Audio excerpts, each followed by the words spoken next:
all the others who have passed one way or the other, such as John Hanlon, the great Indianapolis Speedrome driver and car owner who passed away about a week and a half before this race. We keep those people in memory as we get set for the start of this contest. 28 cars on the racetrack. Another battalion of cars waits back in the pit area, prepared for their chance to start this contest. As the field moves to the north end of the racetrack in control of the pace vehicle. They may do this many times throughout the night as we come to caution, but it may be that we go wheel to wheel, wire to wire, green. But first, the question will be out of number 4 as we storm the drivers to the line and give them the green flag to start this 3-hour figure 8 extravaganza as the fireworks light up the night sky. Wheel to wheel, not giving 1 inch. Dossie in 3 now is passed by the number 1 of Dwayne Lee as the fireworks light up the night sky. The third place is the number T4 of Bill Tunney. In the 4th position goes the Danny Turner in 87. 5th place is Fred Bear with the number 24. He's battling with the number 8. And there's Buddy Vertrees already in trouble with the number 41. One of the starters drops out, and that'll allow one of the alternates to quickly move on to the racetrack. Most likely, we'll see either Robbie Loving or Curtis Murphy out here very soon. 3 drivers are up in front, but only 2 of those run on the lead lap as we see Curtis Murphy's car coming on as an alternate. The lead belongs to the number 1 of Dwayne Lee. In 2nd place and attacking every inch of the way is the number 3 of Jack Dossie Jr. Now about 4 lengths back is the 3rd place number 87 of Danny Turner. But there's where the pack is. Behind Turner, you've got most of the drivers that are running on the lead laps. But our attention is focused and riveted on the leaders. Dwayne Lee, the number 1, in a pitched duel with the number 3 of Jack Dossie Jr. through turns number 3 and 4, finishing lap number 4 and working through the 2nd minute of this 3-hour race. Dossie attacks Dwayne Lee every inch of the way. Or is that the right way to put it, Kenny St. John? Is Dossie actually challenging Dwayne Lee, or is he just riding? Very early in this thing. We're 400 laps away from a finish, but these guys getting a wiggle on early.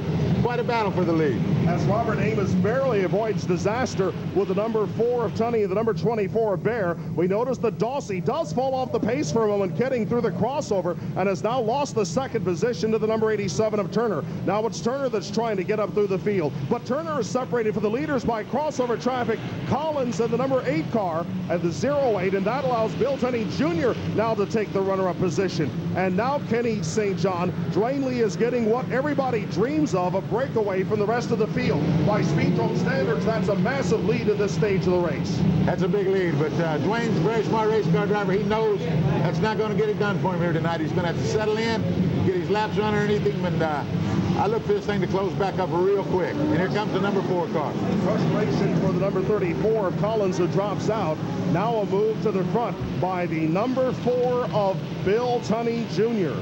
2nd generation drivers are running 5 deep as they go through turns number 1 and 2 of the 9th lap, and we're midway in the 3rd minute of this 180-minute race. The number 69 of Dempsey Apperson saw heavy crossover traffic and decided to repeat the southbound loop. Therefore, that Michigan driver has fallen already 1 lap down. The number 1 of Dwayne Lee has the advantage, and in 2nd place you have the number 4 Bill Tunney Jr. Now storming up the 3rd place is the number 8 of Rodney Sizemore. As you see now, Preston Maxwell almost getting hit by those cars as he cuts through the intersection way out of the groove.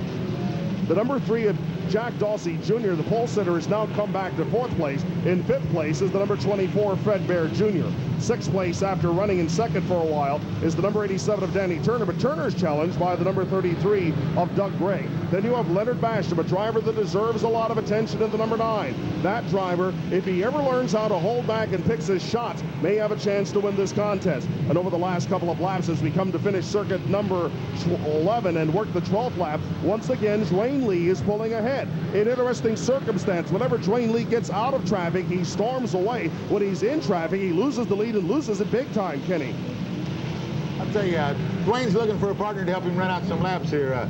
He might be out of sync out there. He looks good on the front, but he's going to be the first one to the traffic. It's going to be close this time by. The first of the leaders to encounter trouble, Danny Turner, the number 87, got into a spin to the north end of the racetrack, now falls one lap down. He's stuck in the north loop of the racetrack, has no place to go. Dwayne Lee has to hit the brakes. He's passed back to third. Fred Bear, for the first time in his career, leads the 3-hour figure-8 endurance race, the Indianapolis Speedrome, getting Dwayne Lee caught in traffic. Now in heavy traffic in the intersection, 3 abreast. Going back to second place is the number 4 of Bill Tenney Jr. To third place is the number 8 of Rodney Sizemore, as Fred Bear barely misses disaster, almost crashed into the number 99 of Donnie Garrigus at the intersection. Bear once again tries it, having to watch out for the number 71 of Charles Coles this time, as we see the number 2X of Jerry Moore is one of those alternates. Now we have some potential problem on the racetrack because the number 45 car of Craig Pace has stalled on the southbound run and can't find any place to go. There's Robbie Loving trying to get through there as Fred Bear almost gets hit by the number 71 of Coles.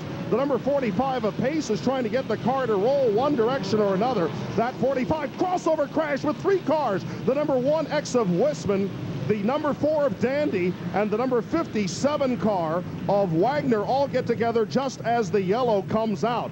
And we also noticed that the number 5 of Ronnie Klontz, one of your top qualifiers, has himself a flat tire on the left rear. This yellow will help those drivers that are involved in that confrontation, Kenny St. John, because it gives them a chance to try and work back into position, because it will give them a chance to get into the pit area and make some fast repairs. And you're familiar with how important that is. I seen the Dandy car, the fella from Michigan there. He looked like he might have flattened the right rear tire. He's in the pits for sure. Quite a little jumble right there in the middle of that crossover that time. We notice that as soon as we come back to green, we'll have several drivers who will rejoin this race. We notice the number 87 of Danny Turner ran into his problems at the north end of the racetrack, will have a chance to restart. This first yellow comes midway through the 5th minute of the race, and as we're working the 16th lap of the race now, we're on to the 18th circuit of this one.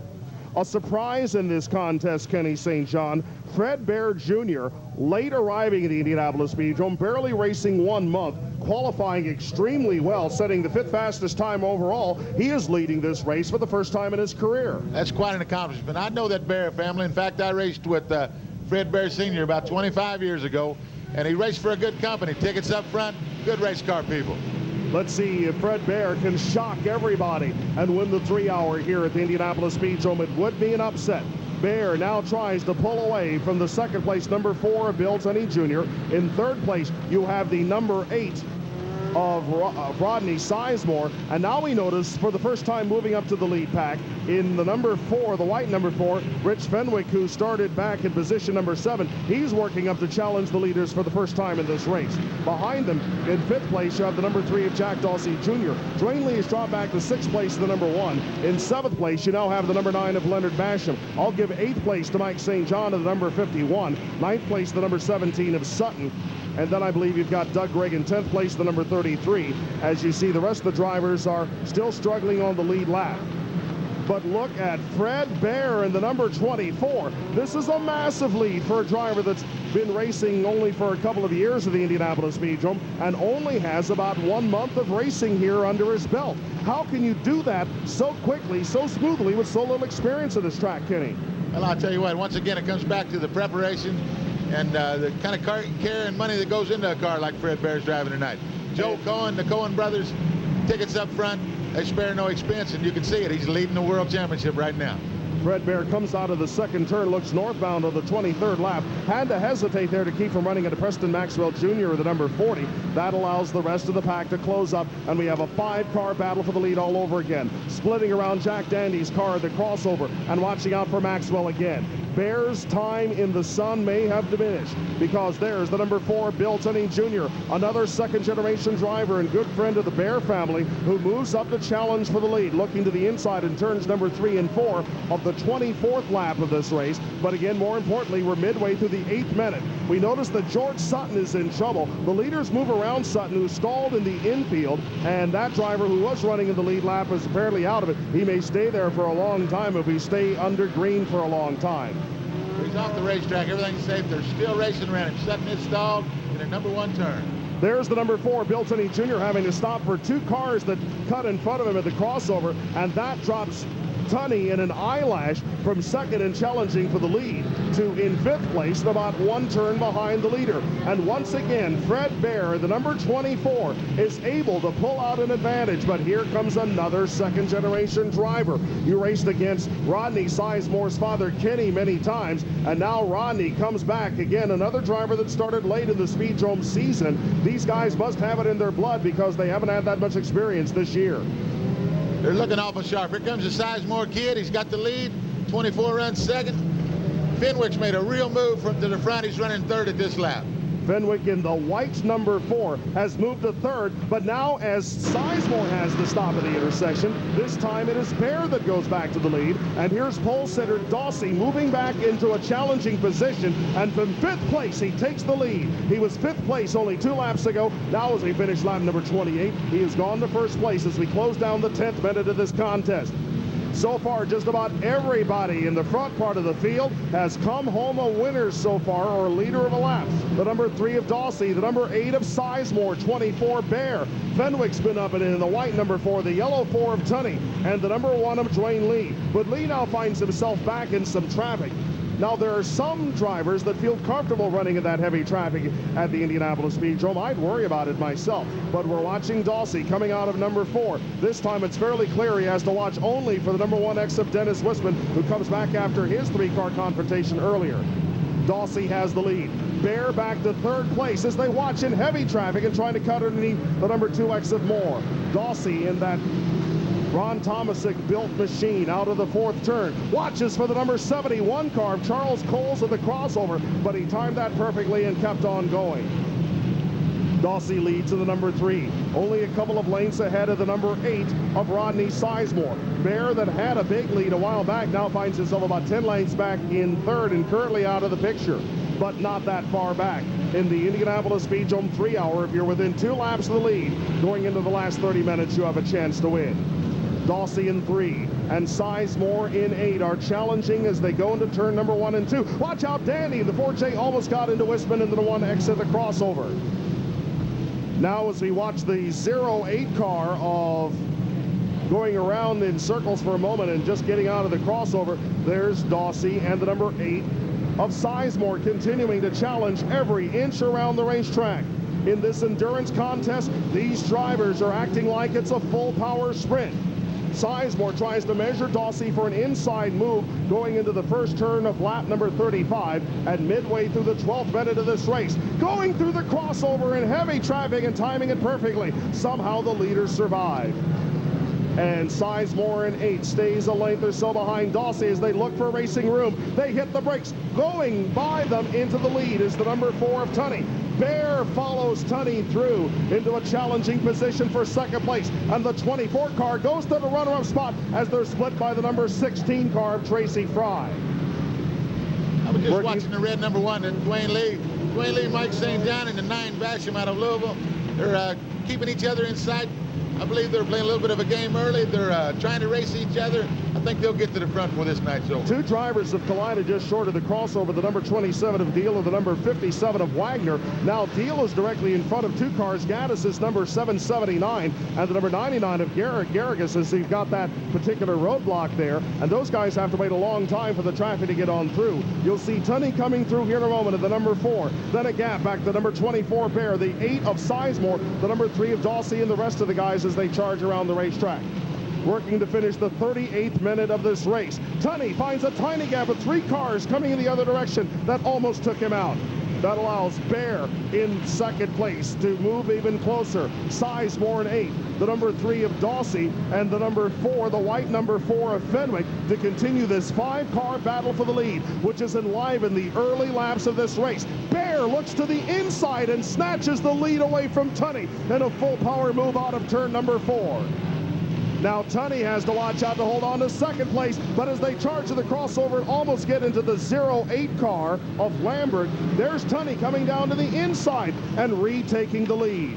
Tunney in front as they watch out for Lambert's car. Now it's Sizemore to second place in the number 8. There's Bear down to the inside of Sizemore getting second place halfway through the 14th minute of this race. And right behind them, 2 by 2, you've got the white number 4 of Fenwick and the number 3 of Dawsey. These drivers now have taken a pretty good sized advantage as they wait to the crossover, and Sizemore takes the lead back, and Fenwick tries for second place. They've got a lead of about a quarter lap over the driver who I will score unofficially in position number 6, who would be either the number 33 of Greg or the number 1 of Dwayne Lee. And at the crossover, Jerry Moore just barely gets through. It's now 2-car spin out of number 4 and hit a second time. The 08 car of Lambert and the number 2 car of Witten. They disengage and keep on going, although Lambert is right in the way of the leaders as they come out of turn number 2, and he finally backs out of the way. Through all of this, the lead now goes to Rodney Sizemore, the wheelman in the number 8. Second place is the number 4 of Tunney. That's 4T, the yellow number 4. And now Sizemore has that slower car interjected between himself and the second place machine. Working now to finish the 15th minute of this race. Barely 1/12 of the racing distance on time has been completed. As we see, one driver is actually out of his car. Moore, the number 2 on the backstretch, got out of his machine. You glance at him as the leaders go on by, but will order Moore back over the wall and will continue to run this race under green. The 8 of Sizemore holds onto the lead, looking for survival of the crossover, just barely finding it, almost got caught by Lambert that time as we see Tracy Fry pull off the track to the number 16. Tunney in 4 now moves past Bear into 3rd. In 4th place, you've got the number 4 of Fenwick, and got the number 51 of Mike St. John, who's starting to move toward the front of the field for the first time. He's put the number 3 of Dawsey into 6th place. I'll give 7th place the number 33 of Gregg. I'll give 8th place the number 9 of Leonard Basham, but now Basham almost spins the car and he loses that 8th spot to the number 1 of Dwayne Lee. Watching as the leaders come out of the 4th turn, it's the Tunney and Sizemore cars, with Tunney this time going into the lead. The Wild moves around turns number 1 and 2 as Sizemore almost clips Fred Bear, who has been the surprise so far here at the Indianapolis Speedrome. Kenny St. John, as we watch the leaders who for a couple of laps will be clear of crossover traffic, what do you think of the strategies of the drivers so far? I'm not just sure how much strategy they're using right now. Seems like whoever wants to lead does. The 4 car, the 8 car, the 24 with tickets up front, Fred Bear. These guys are putting on quite a show. I don't think they've settled into a rhythm yet. I still think they got the hair standing up on the back of their neck. I'm interested in seeing these guys in this thing at halfway. And we're a long way from the half distance. We've got a crash over in turn number 2. The number A5 of Dave Vazzi has gotten together with the number 16 car of Tracy Fry over by the off-track pit gate. Let's watch and see if that prompts the second caution flag of the race. We're watching to see if either of those cars can move. Right now, it looks as if the 79 of Gaddis drives off. It looks as if the Fry number 16 is damaged to the point where it will not move, and the same is true for Bazzi in the A5 as we go to caution for the second time. All of that happening at the midpoint of the 16th minute of the race and on the leader's 50th lap. And finally, Kenny St. John, these leaders can kind of sit back and catch their breath and consider what they've been through. They've been through an amazing race so far. This has been the most intense 3-hour start that I can remember, with so many cars out fighting so hard under such a distance and not relaxing one bit. I can't believe that you've had these 5 drivers that have been fighting each other so hard in the early stages of this race. 17 minutes in, a 180-minute race. These guys are going like there's no tomorrow. I think you're going to see them settle into a rhythm here in a few moments. Get them a leader, be content with that, run out a bunch of time, a bunch of laps. This thing has just got started, and these guys are going like there's no tomorrow. Big time race. They want to be the world champion. Somebody's going to be crowned tonight. We notice that Tracy Fry is now sitting over by the wall. Looks like this driver has gotten out of the car. We had 2 members of the Fry family here. Tracy Fry in the number 16 and in the white and purple number 12. His cousin Robbie Fry, who's a former Indianapolis Speedrome Rookie of the Year, are both out here racing. And of course, Robbie Fry has been in and out of the pits a couple of times, and he's still out there racing. And of course, he could pull a surprise. I think the point that we need to emphasize as the Indy Towing Service wreckers go to work here is that falling a lap or two down at this stage of the race is no shame, and it does not eliminate your chance of winning. No, not at all. You could be 2 or 3 laps off in this race late. Anything can happen. It usually does. The guys that's been in the pits, changed the tire, what have you, early in this race, they're not out of it by any stretch of the imagination. The 16 car down there with the young Fry boy in it, looks like he's got a lot of damage on the right rear. Maybe the rear end has slid back, broke off some trailing arms, what have you. I'm not real sure about his expectation for the evening. It looks like it could be tore up pretty good. Well, maybe that is body work, as we noticed Tracy and another track worker pushing that car out of the way as the wrecker stages up to the back end of Bazzi's number A5. Now, we've seen cars torn up worse than that have come out here and raced before at the Indianapolis Speedrome, including one of yours, which I remember was declared a pile of junk, but you actually put it back together with your own hands and brought it back and won here back in the early 80s. Oh, these guys, they never say never, and they never give up. So if it can be worked on, they'll take it back here in the pits, lose a few laps. Like I said, there's going to be an awful lot of laps here tonight, somewhere between 350, 400 makes a deal. I noticed the Vertrees car comes on the track for the first time since the very start of the race. I'm real concerned. I don't know what happened to that car. He didn't even pick up speed from the first lap, but he's back to race. Quite a racer out of Louisville, Kentucky. Buddy Vertrees, who races mainly street stocks down to the Louisville and Jeffersonville racetracks, and brings out this big modified late model to run here at the Indianapolis Speedrome and on the General Tire Figure 8 Challenge. His father owns and operates the Louisville Speedway down in Louisville, Kentucky, which is an absolute jewel of a short track. For those people that think that all racetracks are dirty and inhospitable places, they should go to the Louisville racetrack. Along with the Indianapolis Speedrome and places like the Rockford Speedway, it is one of the great sporting facilities, not just racetrack, but sporting facilities anywhere. I've never seen a place like it in my life. I was fortunate enough to know Andy back in his racing days, maybe 20, 25 years ago. He quit racing maybe 10 back, but Louisville Motor Speedway, it's second to none. Great, great racing facility. Watching as the wreckers finish their job, Joe Simpson from Indy Towing Service always provides the wrecker service there. One of them towing Fry's car out of the way. Fry's really got to want to get back into this race because he's got a growing family to support. Only 25, he's got one kid and one child already on the way. And when you're on a truck driver's wages, truck drivers make fairly good money, but you know that he's going to want to bring that car back out here and make a couple of more bucks for the kid. Yeah, I look forward to hoping he can get back out there. Like I say, it looked like the rear end took quite a shot. I'm not real sure who owns that car. It's just been out here a few weeks, but if it can be fixed, these guys are talented. Well, it's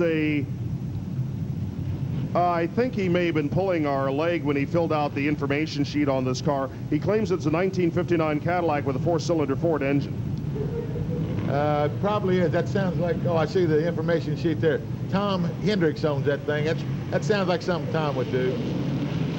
Coming back to the restart of this one, and again, it's a big battle up in front with Tunney coming to the lead and Fred Baird challenging him every inch of the way as they go into the first turn of the 55th lap of this race. Buddy Vertrees and the number 21 of Rob Catchard are going to come off to the track just ahead of the leaders, so they storm through turns number 3 and 4, and we finish the 22nd minute of this race. This is the way they look from this angle, is the number 4, the yellow 4 of Tunney, that has the lead. Then it's the number 24 of Bear, the number 8 of Rodney Sizemore, and 4th position now some distance back, going to the white number 4 of Rich Fenwick. 5th place is the number 51 of St. John. Then you've got the number 3 of Dawsey actually getting passed by more than a few cars there as he gets really enveloped as they come around turns number 3 and 4. Again, as we work northbound, it's the number 4 of Tunney, the 24 Bear, and the number 8 of Sizemore. Then a gap back to the number 51 of Mike St. John, who finally is making his charge through, but it's not a really intense charge. He's just simply trying to make things go. Mike St. John coming out of the 4th turn. Very heavy traffic coming to the crossover and picks it up. Even more intense traffic up in front as you see the battle continue for the lead. Mike St. John picking his way all the way around the racetrack. For a moment, he's got some clear sailing and almost throws it all away in turn number 3 and 4 as he passes the number 45 machine. Mike St. John, 2 times he has won this race. By now, he certainly must have developed a certain degree of maturity and think that he's got a chance to win this race, but only if he survives and takes it easy in more ways than one. But Mike St. John, who is going for 3 in a row and 4 overall. Only one other driver has won more than 1 race in a row. Only 2 others, I believe, Wayne Arnold and Kenny St. John. The leaders come to the crossover, and the number 24, Fred Bear, uses that opportunity to move back into the lead around the number 4 of Tunney, and the number 8 of Sizemore runs to position number 2 as the number 51 of Mike St. John, who has gotten so much of our attention over the last couple of minutes, now will occupy the attention of the leaders as we have another 4-car battle for the lead.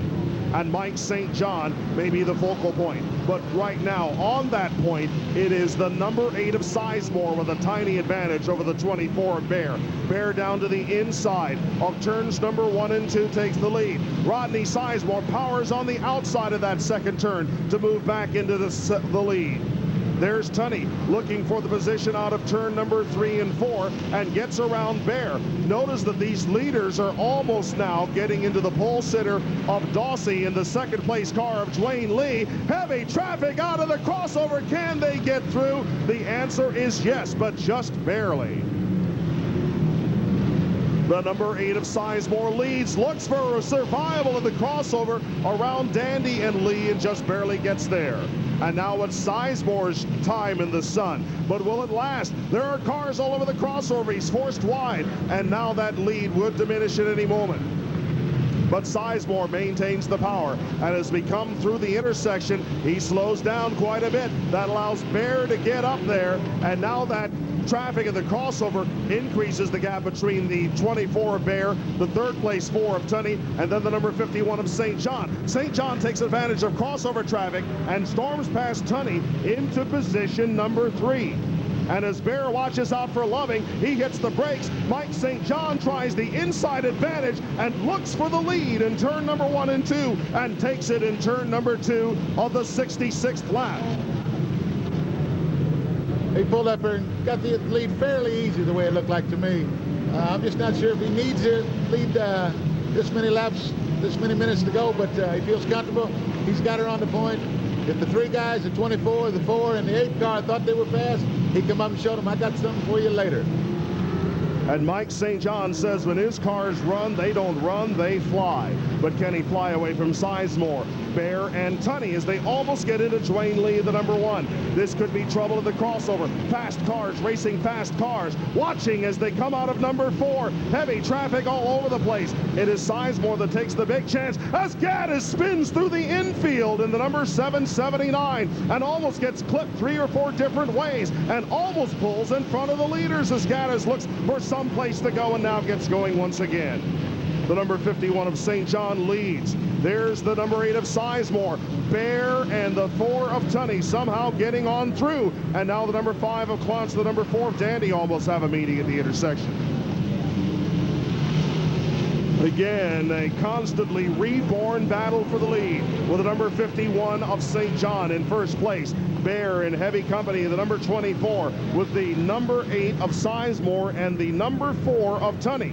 Now to 5th place, you've got the number 9 of Leonard Basham, and 6th place is the white number 4 of Fenwick, as there's the number 24 Bear trying to come to the inside and take the lead and getting the lead away from St. John, and bringing with him the number 4 of Tunney. Watch out as Dawsey in the 3 almost is stuffed by the number 55 of Rich, and he almost pulls into the path of the number 9 of Leonard Basham. Bear out of number 4 trying to survive as he comes down at the start of the 28th minute of this race. And Kenny St. John, here comes Leonard Basham. He is on the charge. And when he goes to the front, he gets there. Yeah, that's a former world champion. To win this race, you got to know how to win it. Of course, it takes a good race car, a lot of luck. Everything's got to click that night, but you have to really know how to win this race. A guy like Leonard Basham does. He's been sitting back there fumbling around 5th or 6th place. He's doing that by design. When he gets ready to come, he'll come. He's making a move right now. He's 4th hole. You can put some money on that Basham boy. He'll be there when this thing's over. If he survives. Basham's weakness, crossover crashes. More than once he has led this race, and more than once he has crashed out violently. That's true. Like I say, he runs down around the Louisville, Kentucky area, Jeffersonville Sports Drome. Oh, trouble! Dawsey's been hit and spun out by the number 5 car of Ronnie Klontz coming through the intersection, and Dawsey in trouble has now gone 1 lap down. The pole sitter in trouble as he got clipped by the number 5 of Klontz, and if Dawsey doesn't get moving fast, he'll fall 2 laps down. Dawsey now gets restarted, that high-tech machine with some of the bodywork torn away. Only now will Dawsey learn if that car will run as well as it did before it got hit at the crossover, and he is definitely taking his time for a moment, but now Dawsey gets back into the throttle. It's that sort of crash that comes out of nowhere that all of these drivers fear. And Dawsey is again 1 lap down, but Kenny St. John, he is the luckiest man on the racetrack because he got hit at a closing speed of something like 100 miles an hour and only has this 1 bent quarter panel. That's a miracle. Yeah, it looks like very minor damage there. From what I can tell, he's hit pretty hard on the left rear. All the wheels look like they're going. He's gathered his composure back. He's 1 lap off, don't mean a thing. He's still coming on. And now we notice that Jack Dandy almost missed turn number 1 and gets restarted. Through all of this, the leader is still the number 4 of Bill Tunney Jr. as Jack Dandy. Watch out of the crossovers. Klontz almost got into the number 9 of Leonard Basham. There's the leader, Tunney. Tunney runs over a marker tire. You can tear your car up big time that way. Second place is the number 24, Bear. Basham is still at the front of the field and attacking, trying to get to the leaders as we come out of number 2, and they almost run into the number 1 of Dwayne Lee. Bumping and mashing 2 and 3 abreast. Tunney tries to engage the number 71 of Charles Coles. Coles, one of the starters of this race, now going another lap down. And Tunney in heavy traffic, watch out for Dwayne Lee. And Lee gets across the crossover as it's a 6-car pileup in the first turn, and Tunney goes underneath it. And now some of the leaders are involved. Bear slams into one of the cars, and that'll take the young driver out of a chance to win with the leaders. Bear's got to get that car backwards. He doesn't know whether he's going to go forward or backwards. Here come the leaders. The track is almost blocked as we come to yellow. And Fred Bear, the number 24, will go 1 lap down as he tries to get disengaged. The number 99 of Donnie Garrigus is the 2nd car in that group, and I think the 3rd car might be Jerry Witten's number 1, as a frustrated Fred Bear still trying to get that car disengaged. Obviously, it's a situation where the bumpers have hooked together. Bear has got that car alternately in forward and reverse gear, trying to power his way out, but all he's doing is burning up his tires. He needs a wrecker. Yeah, he's only 1 off right now, as long as he don't have a lot of damage to that race car. Like I say, he can catch his breath here, get the composure back to the race car driver, and make a couple of repairs and get back in this thing. He ran awful good for the first 80 laps.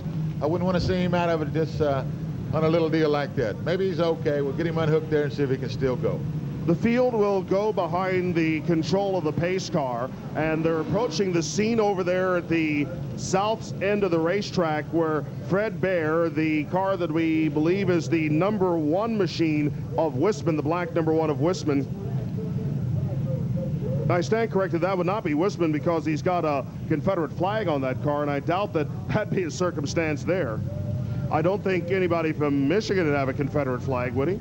Oh, not Michigan. You had to come down from the river if you got the Confederate on. As a Donnie Garrigus car in the 99, looked like he might have hooked up with the black car there.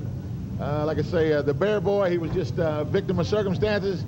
But like I say, this thing's a long way from over, so all he's got to do is get his breath and come back in there and do some racing. We noticed that one of the track workers has attached a chain and a hook to Bear's car, hoping they could just pry those machines apart. Now, if he could separate them in 2 seconds, it wouldn't be fast enough to suit Mr. Bear there. He needs them out of there. Like I say, he races for a fine car on Joel Cohen from Indianapolis area here with tickets up front. They spare no expense. They're building a team. Bruce Tunney drives a late model car for him on the circuit. Quite a race car deal. Now he watches the repair work continues down to the area of turn number 3. And again, the circumstance of the emotions of Bear, a driver that had the lead in this race that looked very good, finds himself caught up in an accident that is not of his own making. Now, to a certain degree, you've got to control yourself and realize that, wait a minute, I'm not out of this race. I've got to get the car back running, but then I can't drive too hard because that's what we've seen so many others do when they fall a lap or so down. They overdrive the race car, and that's when you get into a big world of hurt of the crossover. Yeah, I've seen a lot of guys do that. One little thing spook them or what have you, or a little bit of bad luck, like a flat tire or what have you. They come out, they lose it all and start driving like a madman. Pretty soon you see them on Wide World of Sports right out there in the center of the intersection. They just got to, like I say, keep their head about them, go back and make the repairs that are necessary and bring the car back. There's a lot of racing left to be done tonight. The Indy Towing Service record now stages to the back end of Bear's car. All the drivers have stayed in their machines. No problems with the conditions of any of the drivers. It's the condition of the race cars they're worried about, as it looks like it's going to take 2 of these wreckers to get these cars apart.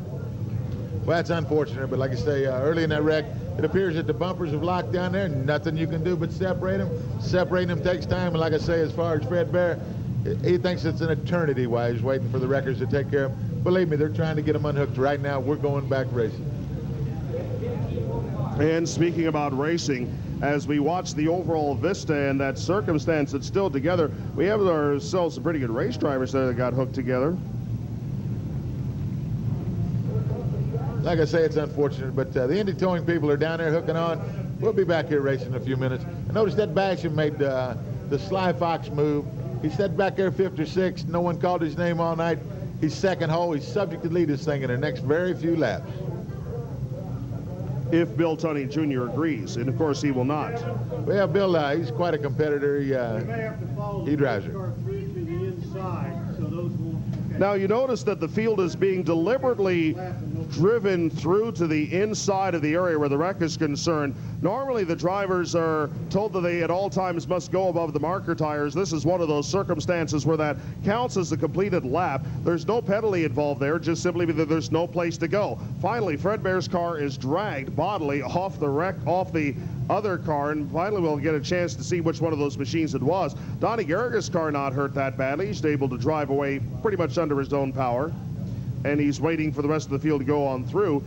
Unfortunately, the angle of that wreck made it difficult for us here in the tower, having not identified the appearance of some of these other cars, to tell which that second machine was. I think that might have been Dennis Wisman in the number 1, and we'll find out here in a moment. And what do you know, we were right.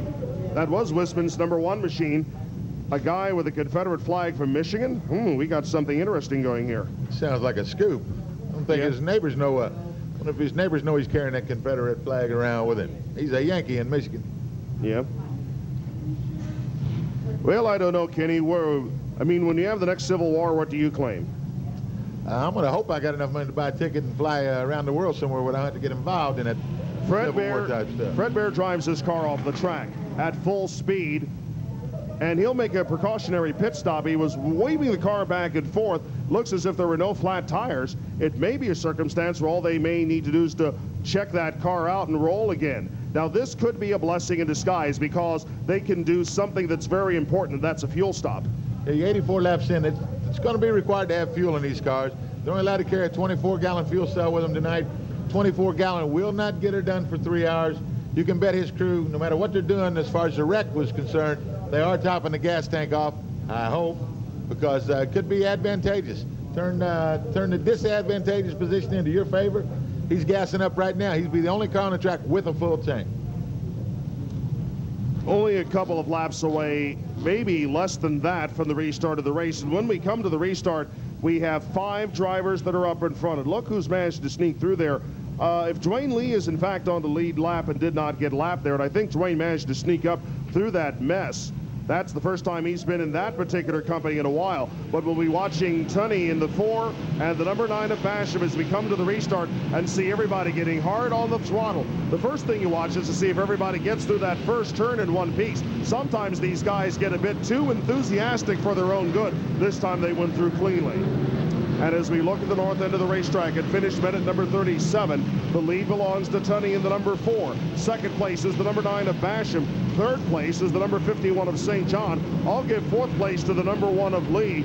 And in fifth place, you'll have the number 8 of Sizemore. And going back, I'll say, watch out on number 4. 4 cars get together. The number 11 car of number 33 of Greg and the number 5 of Klontz. Klontz in his second wreck tonight.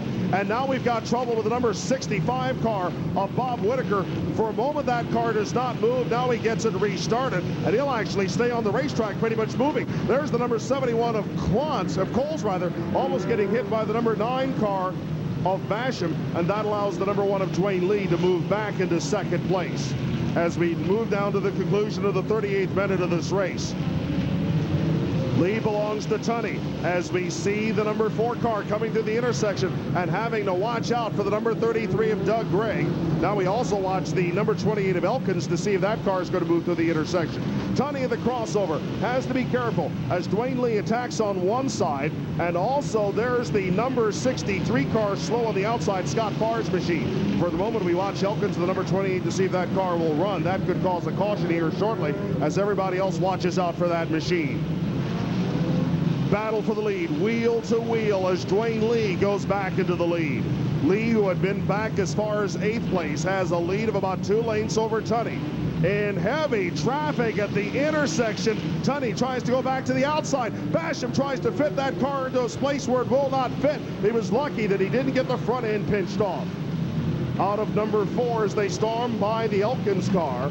In 3rd, no, the lead could go down to the number 8 of Rodney Sizemore. He comes from 4th place. Out of the 2nd turn, he has to watch out for the back end of Elkins' car coming out of that runner-up spot. The number 8 of Sizemore gets squeezed off against the marker tire and now takes the lead, bringing with them Leonard Basham on the outside of turn number 1 of lap number 93. Coming out of the 2nd turn as they storm by Elkins' car. Watching the number 9 of Basham, who continues to battle all the way around the racetrack. Basham looks for the chance to run as we come out to the yellow flag. We'll display the yellow flag at the conclusion of lap number 93 because of the stalled green and white number 28 of John Elkins. That car has stayed stalled for several laps over in the west side of the racetrack. And it got to the point, Kenny St. John, where the drivers were coming so wild and hot out of that 2nd turn and carrying them in a path that might have taken them right into the back end of Elkins' car. And with all due respect, running head-on into the back end of a parked car would ruin anybody's day, even yours. Yeah, it wouldn't be very pleasant. Like I say, I think maybe the motor died on him or what have you. They give him every opportunity to get restarted. It obviously wasn't going to. For the safety of the drivers here, Mr. Elkins and the rest of the fellas, they chose to go yellow. This is going to be a short yellow. We're going to resume racing here real soon. Very quick yellow as John Elkins in the Peterman tire car is pushed off the racetrack.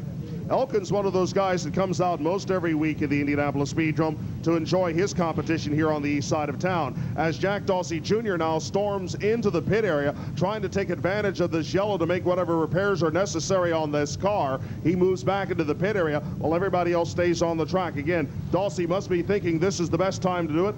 I'm assuming that nothing is broken on that car, as again, it's a little hard to tell from this angle and distance, but again, if you can make that stop and roll, you're in good shape if you can make a very fast stop.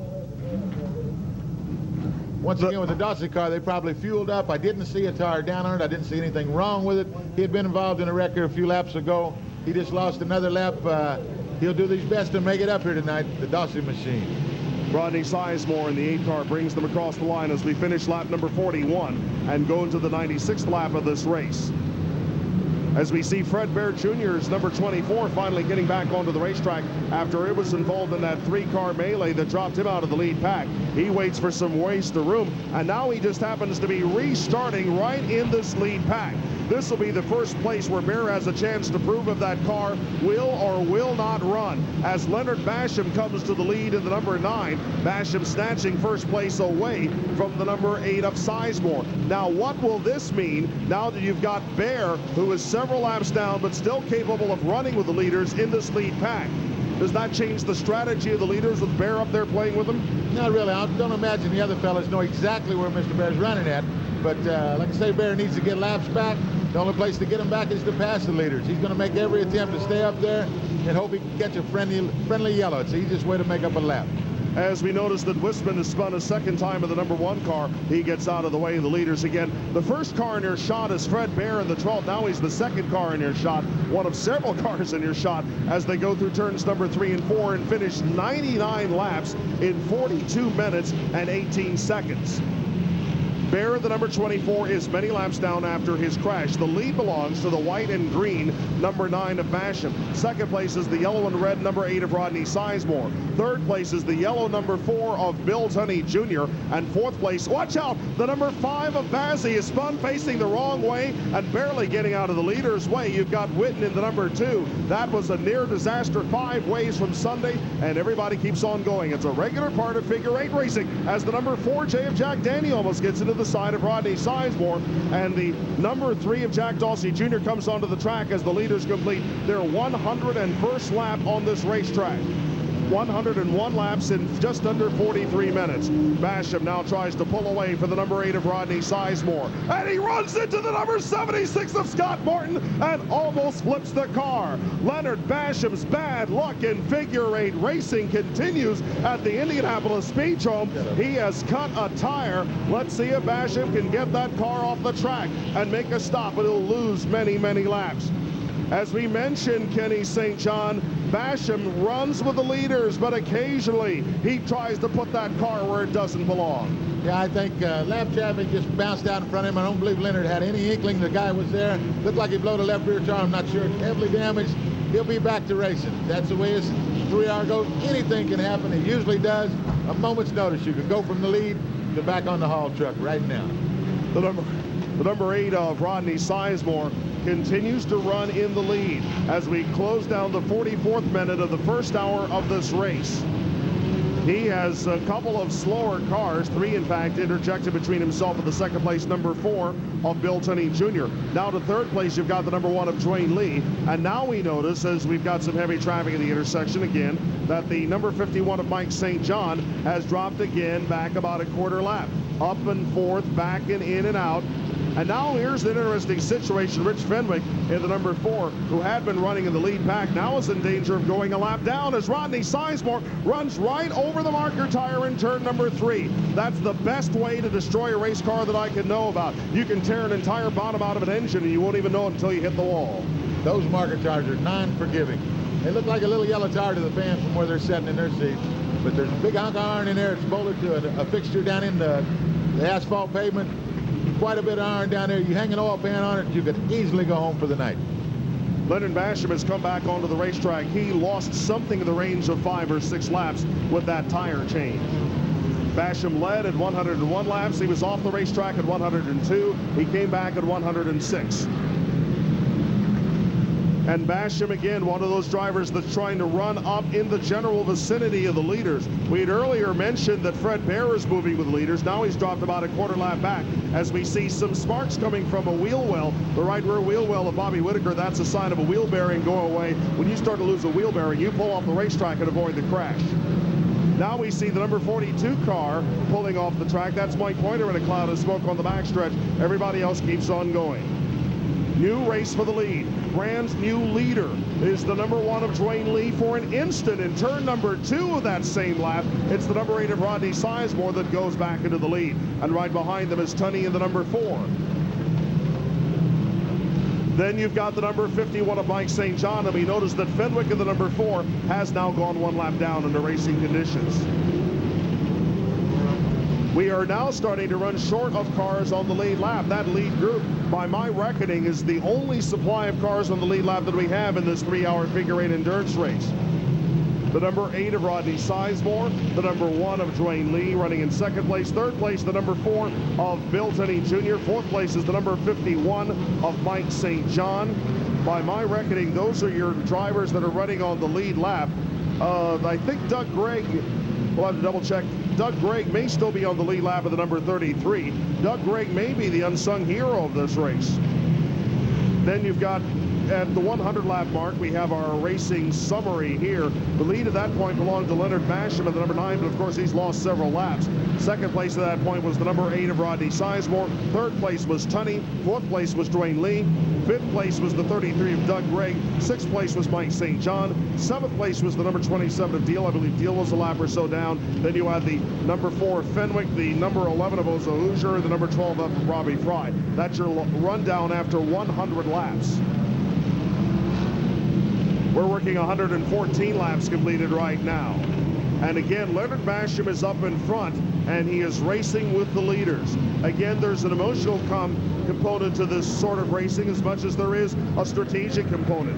Basham probably figures, why, as we watch the Bernie Herrera car with a flat right front tire, Basham probably figures that if he's in there and racing, and the same is true with the number 87 of Danny Turner, if those guys that have been up in the lead pack start mixing it up with the leaders and start harassing them, they may force them into a mistake at the crossover, and you make that sort of mistake, they bring the wrecker out and they pick your car up in pieces. That could very well happen. Like I say, Basham falls off 4 or 5 laps there. His car's still fast. He's probably hunting for an unfair advantage now. We call him a pick. Just like in a basketball game where you see a guy take the ball and move around the pick. Well, we can do that with race cars, and sometimes it's very, very costly. We watch the field as they come out of the 4th turn. They're watching Lee Padgett's number 5, and they keep on going right through him as Padgett keeps running and gets out of the way. Now they're toying there with the number 87 of Danny Turner, as Leonard Basham and the number 9, who lost several laps to a flat tire after a collision with Scott Martin, as everybody watches in the intersection for the Curtis Murphy and the Charles Coles cars. We watch as Danny Turner, watch out as Dawsey in his second spin gets hit by Bazzi as the leaders come on through. Just now the crossover clears, and Dwayne Lee almost gets squeezed between the cars of Dale Canals and the number 33 of Doug Gregg.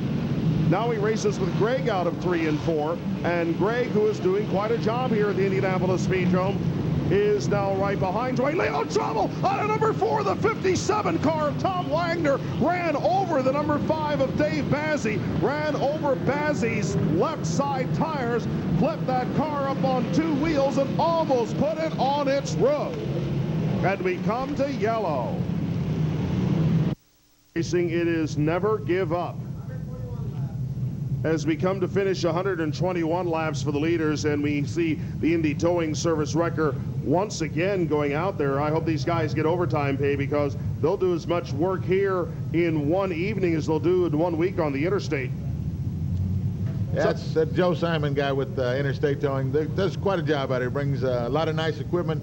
Like I say, he's got big-time race cars. Track champion here this year, Jack Dawsey Jr., Indy Towing. Dave Bazzi out of Dundee, Michigan, in the Fred Spalding-owned Bruce Auto Supplies car, races up at the Flat Rock Speedway. I understand that's not too far out of Detroit. You ever been up there, Kenny? Yeah, it's just downriver Detroit. Quite a little racetrack. Their figure 8s are wild and woolly. They got about 35, 40 cars start every night. As far as I know, they all run the same speed. They bump and bang the whole night long. Flat Rock Speedway, it's an old racetrack. Bazzi pulls away. Some sheet metal damage, and obviously a tie rod got broken because the left side tire wants to go left and the right side tire wants to go forward. Tie rods break on these cars about as often as you may have to clean the windshield of your street car. I mean, I think these guys can change tie rods in their sleep. With these big tires on, most of them are using Goodyear, Hoosier here tonight. Real hard on suspension parts. The tie rod is a vulnerable piece, and when you bump and bang with your wheels, the tie rod absorbs the biggest part of the bump, and they break quite often. Chuck Hargraves has kept him in business selling tie rods and tie rod parts. But there's one good thing about breaking the tie rods that I think we should explain to the people that watch this race.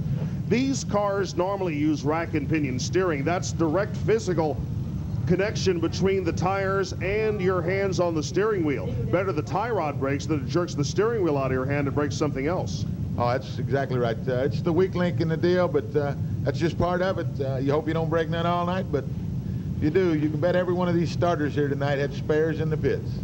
Lots of spares, lots of different things.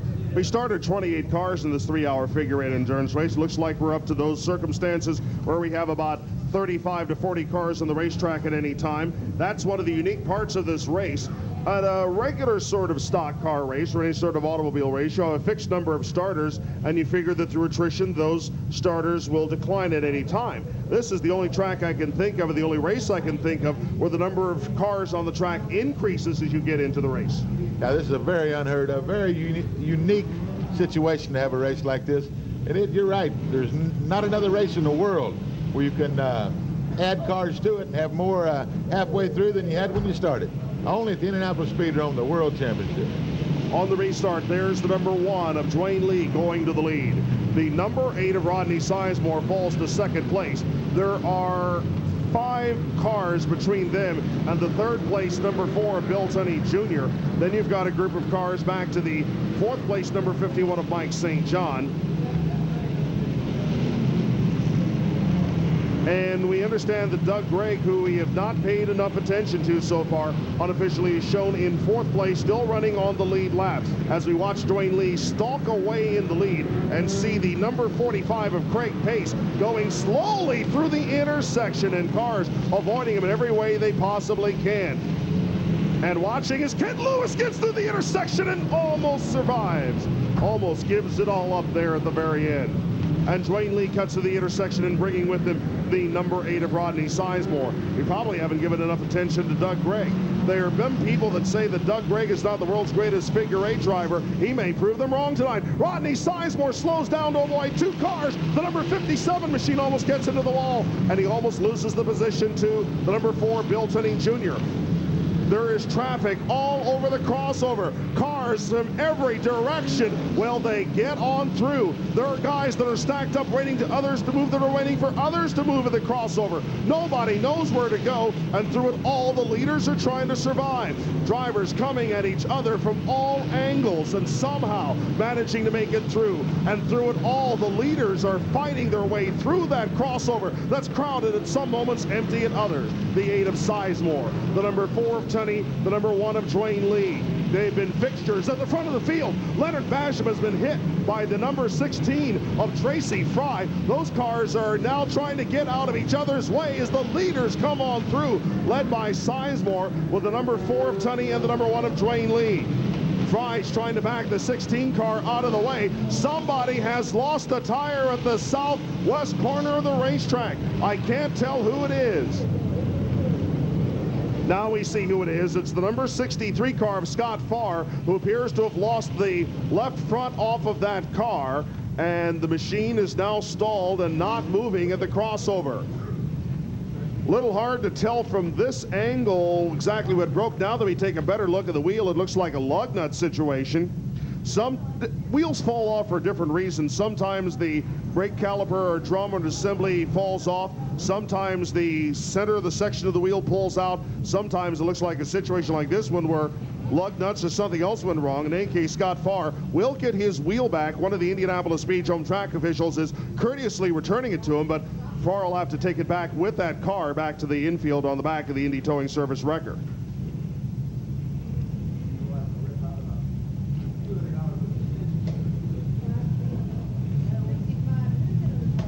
Okay, 130 laps completed right now in 56 minutes and 23 seconds of racing.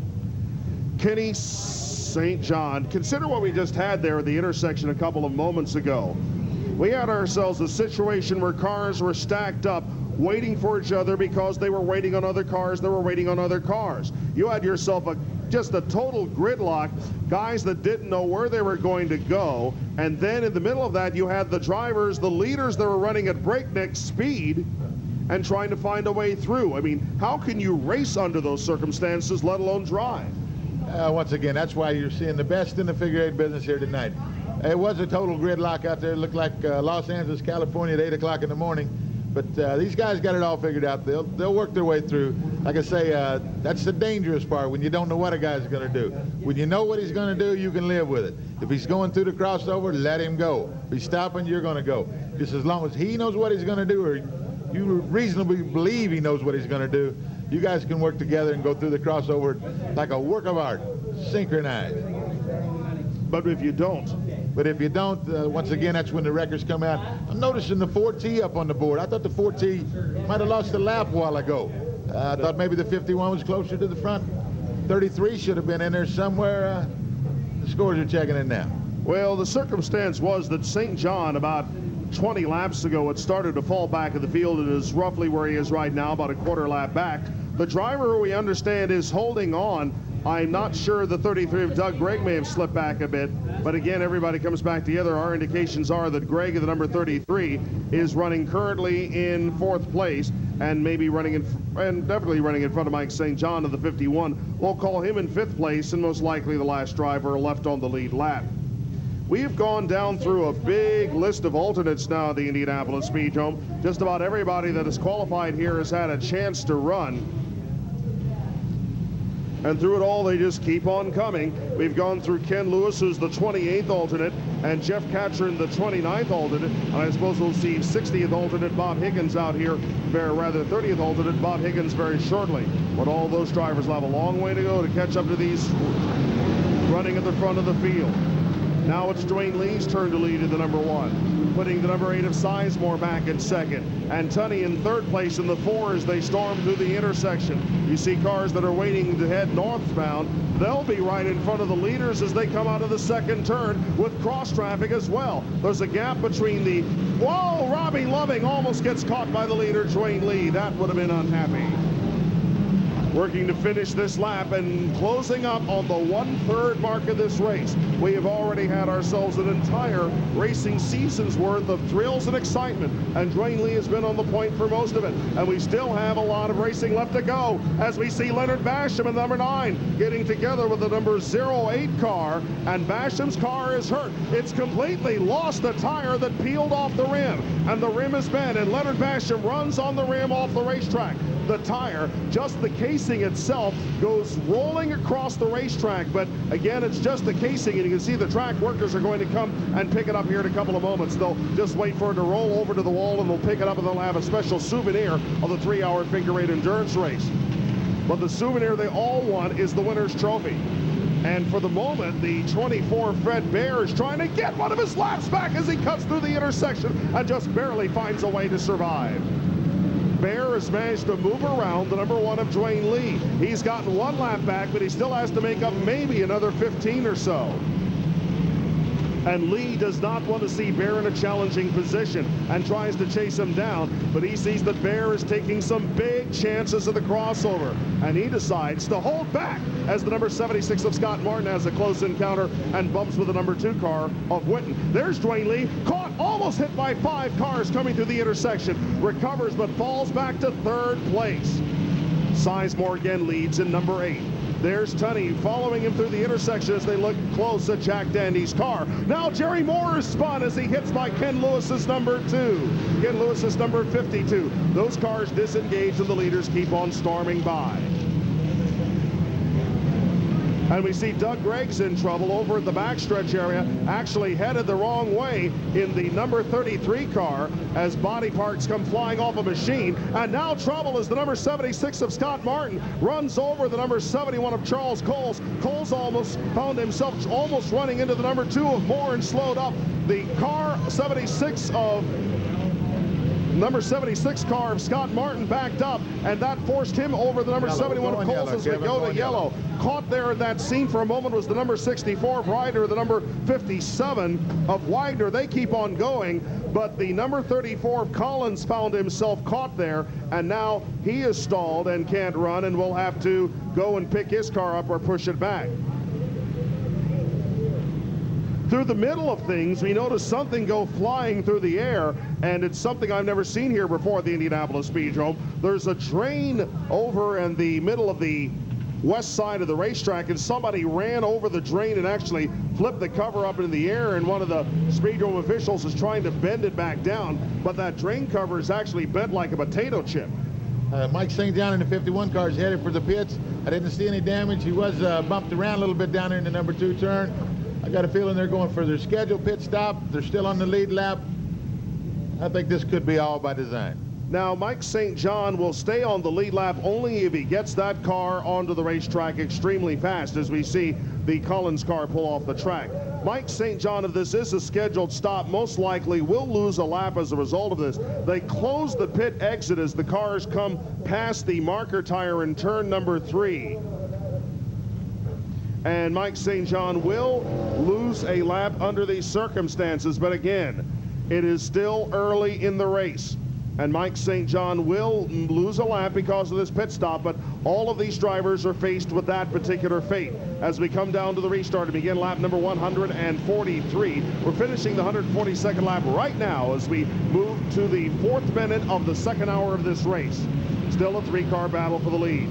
Rodney Sizemore in 8. Dwayne Lee snatches the lead away. There's Mike St. John coming back onto the racetrack, but he has lost a lap because of the pit stop. Leaders come through the intersection and just barely make it by the number 2 exit. Moore, who tries to come through the crossover. And there's Leonard Basham back on the racetrack as well in the number 9. Watching as they come out of turn number 3. There's the number 1 of Dwayne Lee trying to hold off Rodney Sizemore's inside attack. And Lee has to slow down, and Danny Turner almost runs into Dwayne Lee as heavy traffic almost squares off the crossover again. And there's Jack Dawsey Jr. running in front of everybody in the number 3. That car is not quite as pretty as it was, but again, this is not a beauty contest, it's an auto race. Crash at the crossover. Mike St. John is hit by Ray Gaddis in the 779. St. John runs over Gaddis' car and keeps on going, but he has dropped another lap down. The entire right side bodywork of St. John's car is bashed in. That will not slow him down one bit. That's the St. John's. You got to take their head off before they know they're hurt. Car took severe damage to the right side. I don't see any structural problems.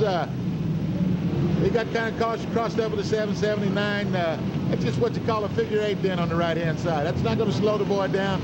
They'll have to take the wheels off of it to take him out of it. Figure 8 tenths a foot deep.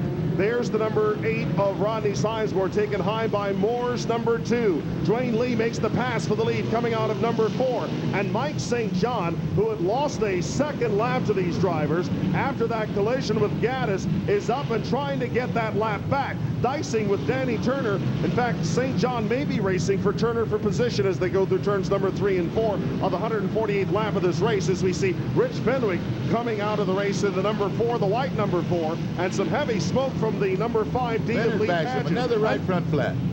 Leonard Basham, the 9 cars in the pits.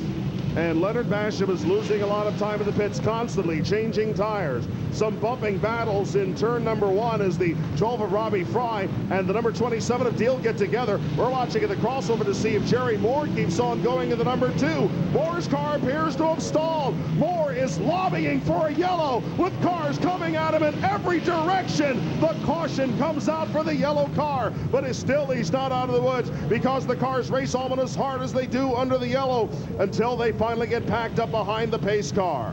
Yeah, the Mike St. John in the 51 car made up a lap there. Got to hit around Dwayne Lee at an opportune time. I believe he might still be one lap down to your leaders only, and he's already made his fuel stop. See just how much damage the right side's got on the car. Took a tremendous shot. It's a credit to the builders of those race cars. That's no small deal right there. He's still racing. Doesn't appear to affect the car's handling in any way. A key point to make about the damage to Mike St. John's car on the right side of that number 51, if he must take damage in any part of the race car to that extent, that's the only place where it could suffer that sort of damage, except maybe on one of the quarter panels. Mike St. John's already had most of the left rear quarter panel taken off of that number 51 car. If you bash in the left side of that car, the driver's there, and the driver gets a little irritated because the door bars start to pinch down on his legs. But over on that side, it's basically sheet metal that's covering an empty part of the race car, and that's the part that can take damage. In fact, some of the race car designers deliberately designed the car so they will take that sort of hit.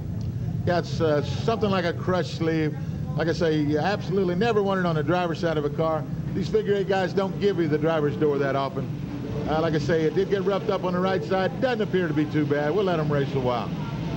Working now to work the 151st lap of this race, starting the 8th minute of the 2nd hour of the 3-hour figure 8 endurance race. As we now see the white number 4 of Rich Fenwick coming onto the racetrack. It looks like he's got a new French tire or 2 on that car. The number 1 of Dwayne Lee has the lead. Looks at the intersection for Charles Cole's number 71, and Fred Bear in a 3-car crash to the crossover, along with the number 52 of Lewis, and in his 3rd crash tonight, Wisman in the number 8. Let's see if these drivers get disengaged, and they do just barely. But Fred Bear was fighting to get laps back after his first crash, which ironically enough was also with Wisman, hits him again. Race hard for the lead. 4 Tunney, 1 Lee, turn number 2, lap number 154, as Fred Bear goes into the pits for his 2nd stop. 1 hour and 8 minutes completed, and the number 1 of Dwayne Lee runs in 2nd spot to the number 4 of Tunney, and then in 3rd place you've got the number 8 of Rodney Sizemore. By our reckoning, those are the only drivers now left on the lead lap. and they stay in close contact going through the intersection. Oza Hoosier serving as escort as they go into turn number 3 and 4 of the 155th lap of the race. Behind them, Mike St. John runs in 4th place, the number 51. I'll give 5th place now to the number 33 of Doug Gregg. 6th place to the number 71 of Charles Coles. 7th place to the number 8 of Fry. 8th place to the number 3 of Dawsey. 9th place to the number 4 of Fenwick. And 10th place to Basham at the number 9. All of that unofficial. Dwayne Lee and the car of Tunney just barely split a couple of the Michigan guys and keep on going. Finishing the 9th minute of the 2nd hour of this race. And the lead pack continues to run hard. Around the racetrack, across from them, there's a massive pack of cars that they will face at the intersection. They pick their way through and just barely manage to make the move. But again, the faster the leaders go, the more cars they'll have in the crossover. And the guys that are not in that lead pack give the leaders a bit of slack. Like everybody else here at the track, they can see the scoreboard and get an idea of who the leaders are. There is an unofficial pecking order here, Kenny St. John, an unwritten rule that you give the leaders some slack at the crossover. That works, but not all the time. Now, some of these guys misunderstood that unwritten rule by giving them a little slack, and they give them a little flack. But these guys are quite an accomplished deal with the Tunney boy up there. With Lee in the number 1, they've led this thing the biggest part of the night. These guys are putting on quite a show. Here's figure 8 race. Here's the danger zone for those leaders. They are moving through the heavy traffic that they were almost meeting at the crossover. And now 2 cars spin in front of those leaders, and somehow they keep on going. And Bill Tunney Jr. takes advantage of that confrontation between Jeff Catron and Dale Knauss to come and try to take the lead. They almost ran into the number 32 of Chris Linkus, and that let Lee come back to 1st place. For the moment, the intersection is empty. And there go the leaders through that crossover, working the 161st lap and finishing the first half of the 11th minute of the 2nd hour of this race. The leaders have passed one gauntlet of traffic. By no means is it the last. By no means are they even halfway to their goal. Lee in 1, Tunney in 4, and the number 8 of Rodney Sizemore, the lone survivors at this point of the race on the lead lap. We see an interesting race between battered survivors, the number 51 of St. John and the number 3 of Dawsey. They get our attention for a moment as they fight for survival at the intersection. But again, the big battle is among the leaders, and Dwayne Lee has injected the number 71 of Charles Coles between himself and the 2nd place car of Tunney. Heavy traffic. Dwayne Lee tries to cut underneath it on the inside. Tunney tried to squeeze between Gaddis and Coles and decided he had to back out to keep on going. And for the first time, we're starting to see some distance between the drivers at the front of the field. Just for a moment, we saw them all running about 10 lengths apart as we see Fred Bear coming back onto the racetrack and almost stops the car. Maybe Fred did not like what he saw. Watch out as the 99 of Donnie Garrigus runs into Gaddis in the 779 as Curtis Murphy in the 66 collides with Bazzi in the number 5. There are 2 crashes coming out of the 4th turn, and the leaders are trying to cut around both of them. Tunney decides to make his move down to the inside and take the lead as the 99 of Garrigus and Gaddis in the 779 disengage. There's Lee coming down to the inside and trying to race for the lead with Tunney as Bazzi backs his car toward the intersection, pulls forward, looks for someplace to go. They run over the grate, dislodge it again, and we're still racing. Tunney in heavy traffic tries to hold on to the lead. 4 abreast, he is taken almost to the wall. Dwayne Lee in 2nd place, rubs wheels with Gaddis in 779. Watches out of the crossover for Jack Dawsey Jr., who surrenders a lap in order to survive. That could be an important lap at the end of the race. Head into the crossover, it's Dawsey and the number 51 of Mike St. John that come together closely. And Danny Turner tries to sneak through and almost gets caught by the number 16 of Robbie Loving. And Mike St. John finds a tiny gap in the crossover as well. Through all of this, the number 4, Bill Tunney Jr., has picked up a big advantage over the number 1 of Dwayne Lee. In turn, the number 8 of Rodney Sizemore has fallen some distance back, as for the first time in this race, 1 hour and 13 minutes into the 3-hour contest, the leaders are finally out of contact with each other. I get the impression, Kenny St. John, with the large number of cars on the track and the intensity of racing in the crossover, that these drivers have decided they do not want to race each other. They would prefer to fight their own private battles of survival. I'd say a lot of traffic here tonight. It's obviously it's the whole premise of a figure 8 race is traffic, but there's been traffic from the start here tonight. It just never has cleared out. These guys are doing quite a job to hold on to this lead. Oh, Jack Dawsey Jr. almost pulled right into the path of the number 1 of Dwayne Lee. Those drivers are racing each other in a way. Again, they're not racing each other for position, but there's something that changes when Dwayne Lee sees Jack Dawsey Jr. Those drivers fought so hard for the track championship that when they see each other, I get the feeling they just want to go at it. Now Mike St. John in another spin, involved with the number 76 of Scott Martin this time. And in his second wreck of the night, Mike St. John pulls back onto the racetrack, and Kenny, it was like nothing happened out there. No, watch out, Bill Putty Jr. almost lost a little bit of ground there. The 76 car just kind of bumped him in the back. What goes around comes around. He's not hurt yet. He's about a lap or so down at the St. John in the 51 car. A lot of racing left to do here. I'm very interested in knowing about the 4 and the 1 car, trying to make my guess when they're going to pit for fuel. I'm going to say it's going to be sometime around 200 to 250. They shouldn't chance it any further than that. They know they have the fuel, so we'll just see when they come in.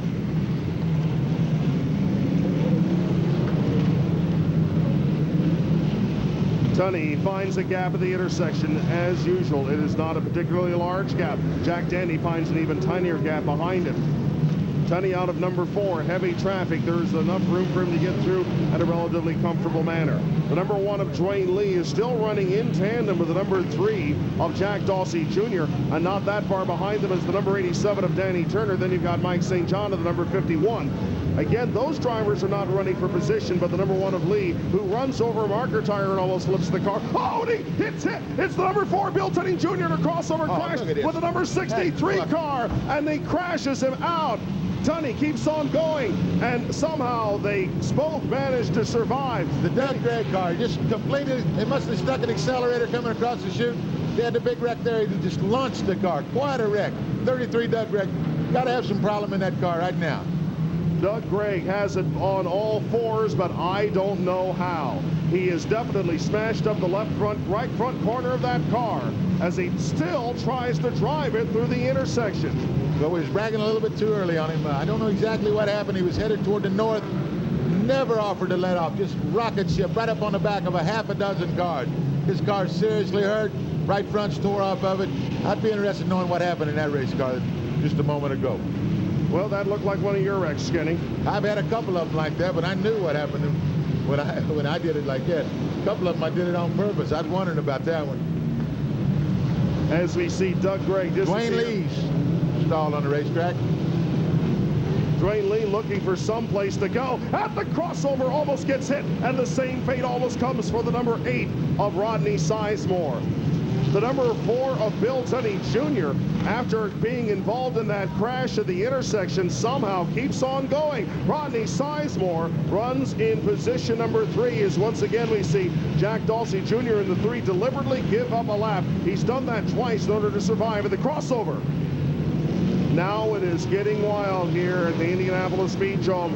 Kenny St. John, and somehow you feel that the ultimate is about ready to break loose at any time. There are too many drivers that are showing too much desperation on too many parts of the racetrack. There are too many cars out there, and eventually you can never tell what's going to happen as Jack Dawsey Jr. almost collides with the number 45 car of Greg Pace. It's quite a pace you're setting here tonight. Aggressive, everybody seems to be aggressive. I don't know what the 16th annual 3-hour enduro, I don't know how many of them's been run under a full moon, but the moon might have a little something to do with it. These guys are bumping and banging like there is no tomorrow. Every inch of the way, every fight, every contact, every bump, every battle is all the number 11 of Osa Hoosier hit the nine of Leonard Basham and crashed him hard into the wall, and this could be a major problem because Leonard Basham has himself a broken fuel tank and continues to race out there and dump a lot of fuel onto the track. Leonard Basham trying to keep that car going around the racetrack, but when it hit, it caused a pretty good sized spill onto the racetrack. Basham's car, after contact, contact with Oza Hoosier, now limps around. And Basham, who's been in several crashes tonight in the Indianapolis Speedrome, the prediction comes true and the ultimate does happen. And Leonard Basham will limp that car into the pit area. How that car still runs, dragging the fuel tank, and Basham does not pull off the track. He's dripping and trailing gasoline all around the Indianapolis Speedrome. It's a very dangerous fire hazard right there. We need to do something with the 9-car Basham. We're going to be in danger here. I don't believe it. Leonard Basham is still on the racetrack, and we're finally going to caution. We're finally going to caution because of Leonard Basham's car in the crash. The car is very severely damaged on their back. The fuel cell split. He tried to limp off to go to the pit area. He was waving desperately to his fellow competitors. They blocked him off. He couldn't make it in the pit gate. What a crash. He got nipped at the crossover, and you've seen the rest. Up against the fence at about 75 miles an hour, appeared to me. It wasn't so much the collision of the crossover, but as Leonard Basham and Oza Hoosier got together, the force of the collision backed Leonard Basham's number 9 into the concrete. When it hit, something split the fuel tank open and dumped a lot of it onto the racetrack. Fortunately, it was out of the way. Basham somehow, and I'll never know how, kept that car running around the racetrack. Almost got off the track, but kept on rolling, spilling fuel every inch of the way. We'll go to yellow now. It'll be very important for us to get that car out of the way. I noticed the 1 car, Dwayne Lee's, went in. It's probably his fuel stop. All the tires were up on it. Looked like it was running good. I'd say Dwayne's taking on a scheduled fuel stop, lap 185. And this is a good time because the field has been slowed to an absolute crawl because of the damage to Basham's car. If Dwayne Lee's crew can make an exceptionally fast pit stop, if they can check that car, make sure it's in good shape, maybe even change a tire or two, if they can do that very, very quickly here at 1 hour and 20 minutes completed. And there goes Rodney Sizemore, seeing the same circumstance. Sizemore pulls off into the pit area as well, deciding that he will make this pit stop as we are just short of the halfway mark of the race. What was desperate disappointment and near disaster for Leonard Basham turns out to be good luck for these other drivers on the lead lap who are hoping to have a chance to run up to the front. And for those others, such as Mike St. John in 51, Jack Dawsey Jr. in 3, the number 4, the white number 4 of Rich Fenwick, and the others that are hoping to run in the lead pack, including the number 87 of Danny Turner, who most definitely would still seem to be in it.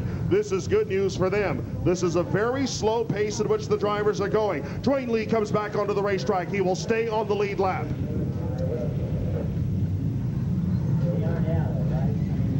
Now we watch for Rodney Sizemore's stop.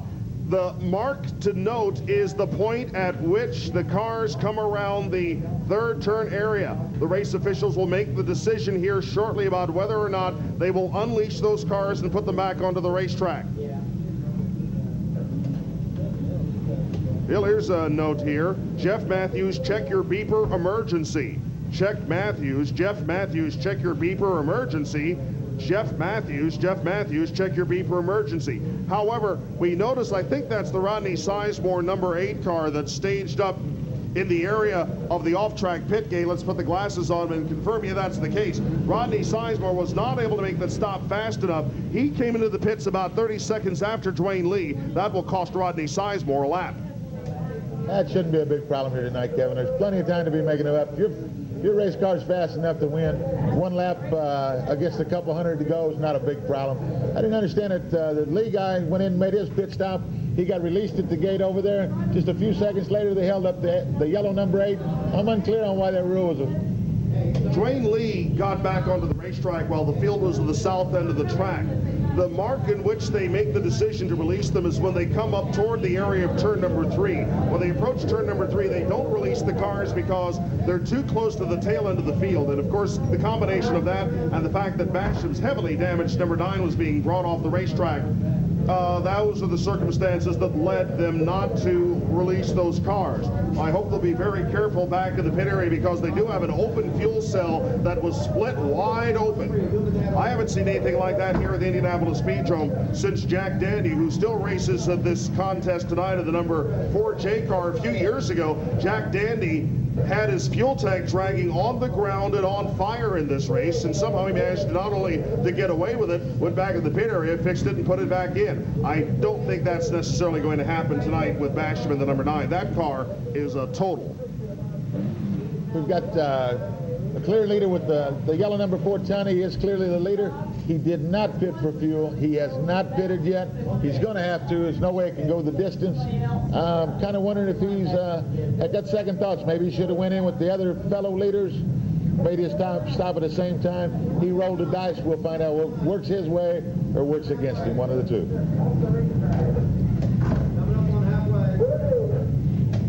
We are approaching the halfway mark of this race. A race which is scored on total number of laps completed, but the duration of the race depends as much on time as anything else. As we see the Ken Carpenter and Ben Benedict number A66 off the track, followed by another Michigan invader, Gaddis in the number 779. We're now finishing 24 minutes of this second hour of the 3-hour figure 8 endurance race. Kenny Sizemore, I think the race fans have definitely got their money's worth and more. There's no way this race could be boring. No, there's action every minute. It's action all the way around the track. It's unusual to see a fuel cell split on one of these high-dollar race cars like it did there. He just got it into the wall, backed it in there, bent the rear clip. Maybe even a piece of tubing broke. Something happened, pulled the fuel cell right out of it. He was very lucky. Bill Tunney Jr. also very lucky because he got out of the collision with Scott Farr without any suspension damage and runs in the lead and runs strongly. But we'll find out how strongly here in a moment because he's got a couple of other battered warriors that are right on his tail. The number 3 of Jack Dawsey Jr. who wants to make laps back, and the number 51 of Mike St. John. At the crossover, they almost get Scott Martin. Martin was directly ahead of Tunney. I noticed that St. John and the 51 and the number 3 of Dawsey stormed directly around him. Dawsey in 3 and St. John in 51 are not racing for position as far as we can tell. I get the impression that St. John probably has a couple of laps on Dawsey, but they're still trying to make as many laps as possible because the secret of this race is like the secret of some marriages, making laps.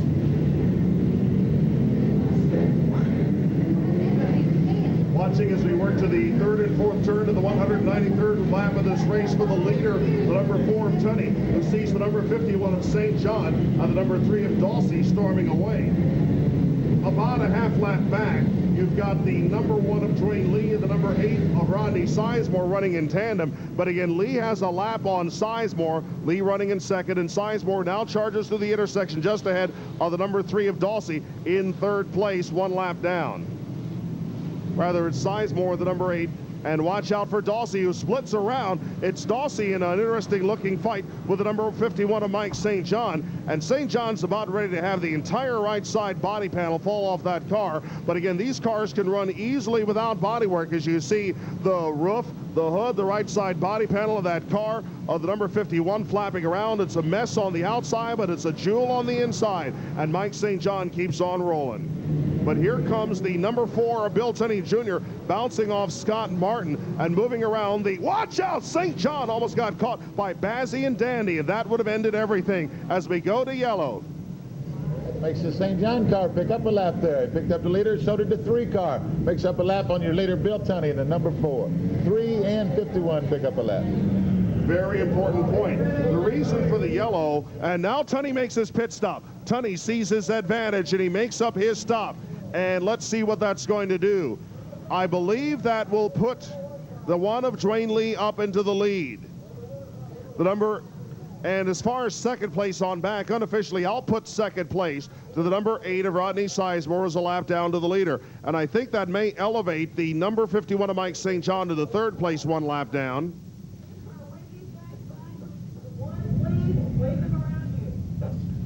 Again, the secret is how fast does Bill Tunney Jr. come back onto the racetrack. The pace vehicle is now waving the rest of the field around until they get to the leader, the number 1 of Bill Tunney Jr., number 1 of Dwayne Lee. Can Tunney make a fast stop, or will he fall a lap down? Through this sequence of pit stops, if our understanding of the scoring holds clear, Kenny St. John, the winner of this one will be the number 1 of Dwayne Lee, who will come out of this sequence of stops with a lap on the field. We'll have to double check this with the scoring, but it looks as if Dwayne Lee chose his timing to make the pit stop just about perfectly. Well, that worked out real good for a couple of them. The Tunney car and the T4, I haven't seen him come back out yet. I know he's a fuel and tire stop. He was clearly leader going in there, showing number 1 up there, Dwayne Lee leading it now. Very well could be. Scores are working frantically here.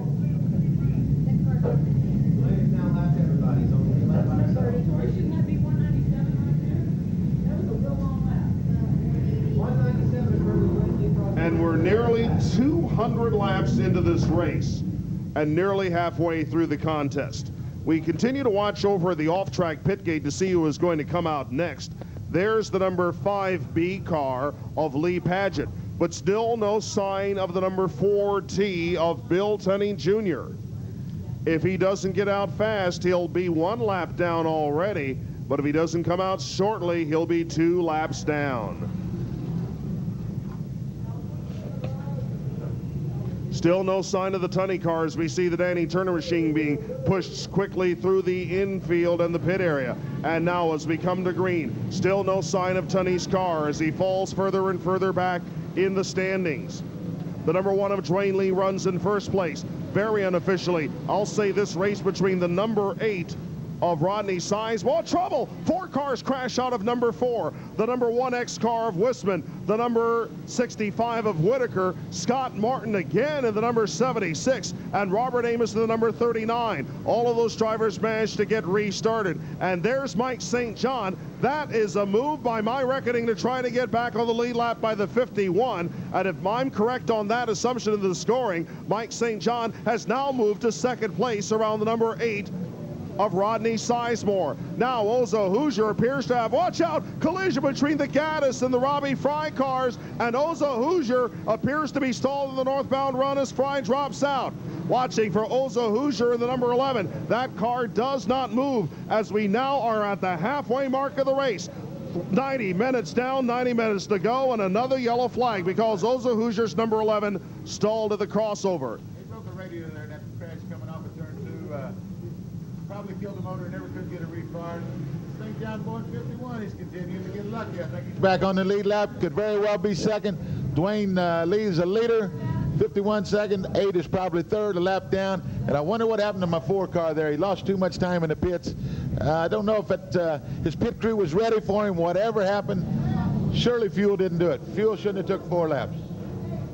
Well, in defense of him and the others that have taken more times on stops than we might expect, a key point for these cars at the Indianapolis Speedrome, on a regular basis, they do not make pit stops. They do not have to refuel these cars on the fly. They do not have to change tires in a quick situation like you're forced to do here in the 3-hour. It is very much a doable skill, as we see all the time on the big tracks where pit stops are a regular thing. But here at the Indianapolis Speedrome, a fast pit stop is a novelty and not a regular thing. Yeah, it's something they're not used to on a regular show. 50-lap event, very seldom when you even change a tire during a 50-lap event. These 350, 400 lappers, a 3-hour enduro, you have to have a polished crew. You have to be prepared for about anything. The pit stops could very well play into winning this thing tonight. Ozo Hoosier was the 5th car involved in that crash that we saw coming out of the second turn, and when he ran into the number 39 of Robert Amos, it bent up the radiator and dropped him out. Now there's the number 8 of Rodney Sizemore. Again, by my reckoning, Sizemore, the number 8, I would score him in 3rd place in this race, 1 lap down, and he's trying to get it back on the lead lap with Dwayne Lee. And notice that Lee wants no part of it as we work to complete the 205th lap and the 32nd minute of the 2nd hour of this race. And the intensity of the racing remains unabated. In the back of this pack, you've got Mike St. John. He was there before, as we see the number 2 car of Henry of Jerry Whitten getting close to the number 1 of Dwayne Lee. Remember that Mike St. John was in this same general position much earlier, as we see the Robbie Loving car pulling off the track and making a pit stop. Mike St. John has already come from a half lap back to lead in this race. Now with a crossover, watch out for the number 69 car, who almost comes to disaster at the intersection. Again, Dwayne Lee has the lead. By our reckoning, 2nd place is Mike St. John in the number 51, all in the lead lap. I'll give unofficially 3rd place to the number 8 of Rodney Sizemore, a lap down. And I believe the Bill Tunney Jr. car is 2 or 3 laps down at this juncture. Rodney Sizemore wants to get back on the lead lap. Dwayne Lee does not want him to get any closer at all.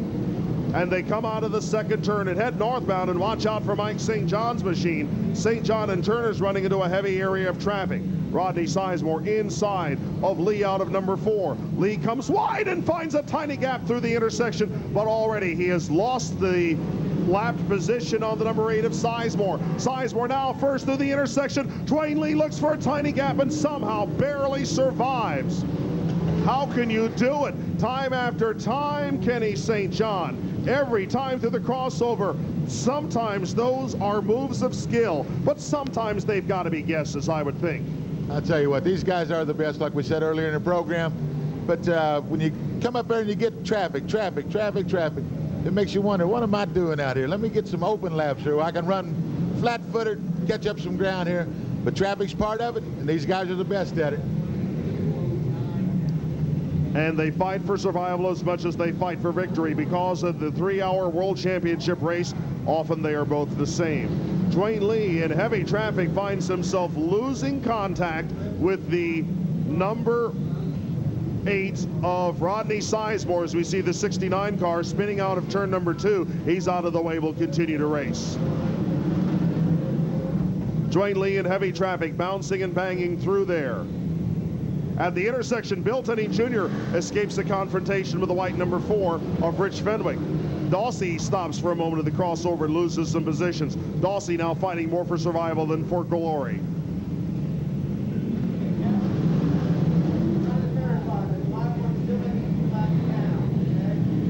Oh, crossover crash that sends the number 71 of Coles running headlong over the number 1 of Wisman and tossed headlong into the air. And Bill Tenney Jr., the number 4, had to stop just short of it.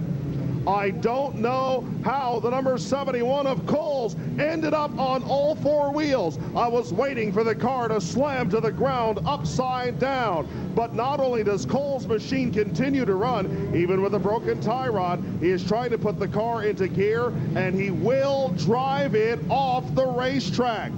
That is the ultimate escape job here at the Indianapolis Speedrome, Kenny St. John. I've never seen anything like that. Now the hook wheels coming across the crossover, both of them headed toward the flag. The hooked wheels, I thought the 71 car was going out of this place. Rocket ship straight up in the air. Very, very lucky to get a hold of that car. The number 4 car got caught up in that same wreck with him there. I don't know how much ground he's lost, but he's trying desperately to make up some ground. And 2 cars get into it coming out of the 4th turn. One of them is the 04 car of Dan Apperson, and the other one is Dave Lambert in the 08. Those cars are disabled coming out of the 2nd turn. There's heavy traffic all around them. Apperson's backing through the intersection, and there comes the leader with him in forward gear. I don't know how he got away with that. That's a first. Well, it's not so much a first that he backed through the intersection. It's a first that he backed through the intersection and lived to tell the tale. I've seen a lot of situations, race cars put in situations. I've never seen one at full speed backwards coming through the figure 8 by his design. As we look at things and we watch for the count of the laps here by the race officials, again, the only thing that's been constant over the last few laps is that Dwayne Lee holds on to the lead in the 3-hour figure 8 endurance race.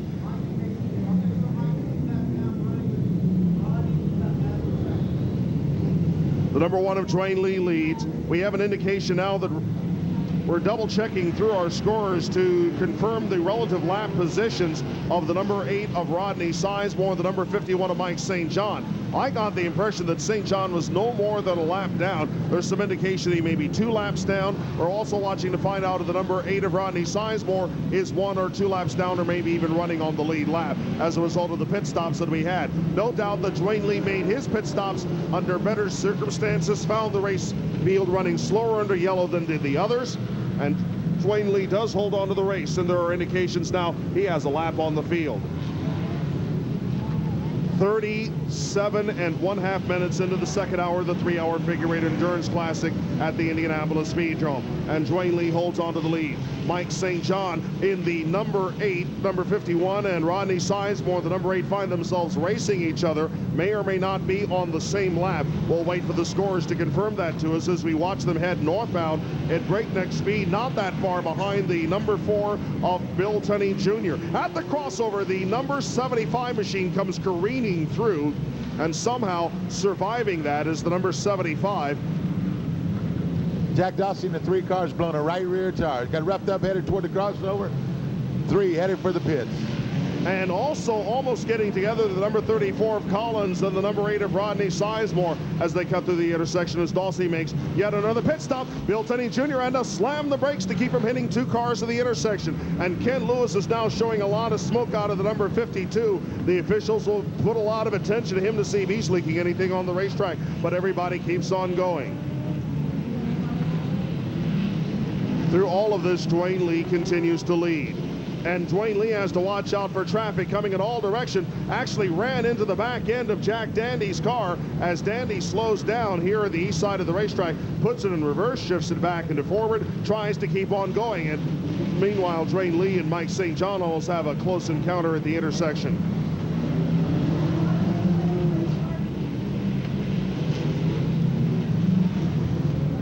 And as Jack Dandy having all sorts of problems getting his car off the racetrack, and Rich Fenwick in trouble in the white number 4 coming through turn number 4. That driver that was running in the lead pack now finds himself inexorably slowing, and Rodney Sizemore just escapes disaster at the intersection.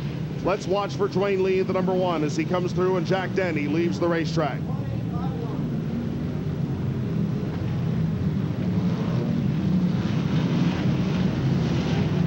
Our officials tell us the leader of this one is the number 1 of Dwayne Lee. In second place is the number 8 of Rodney Sizemore. They place Mike St. John in third place, the number 51.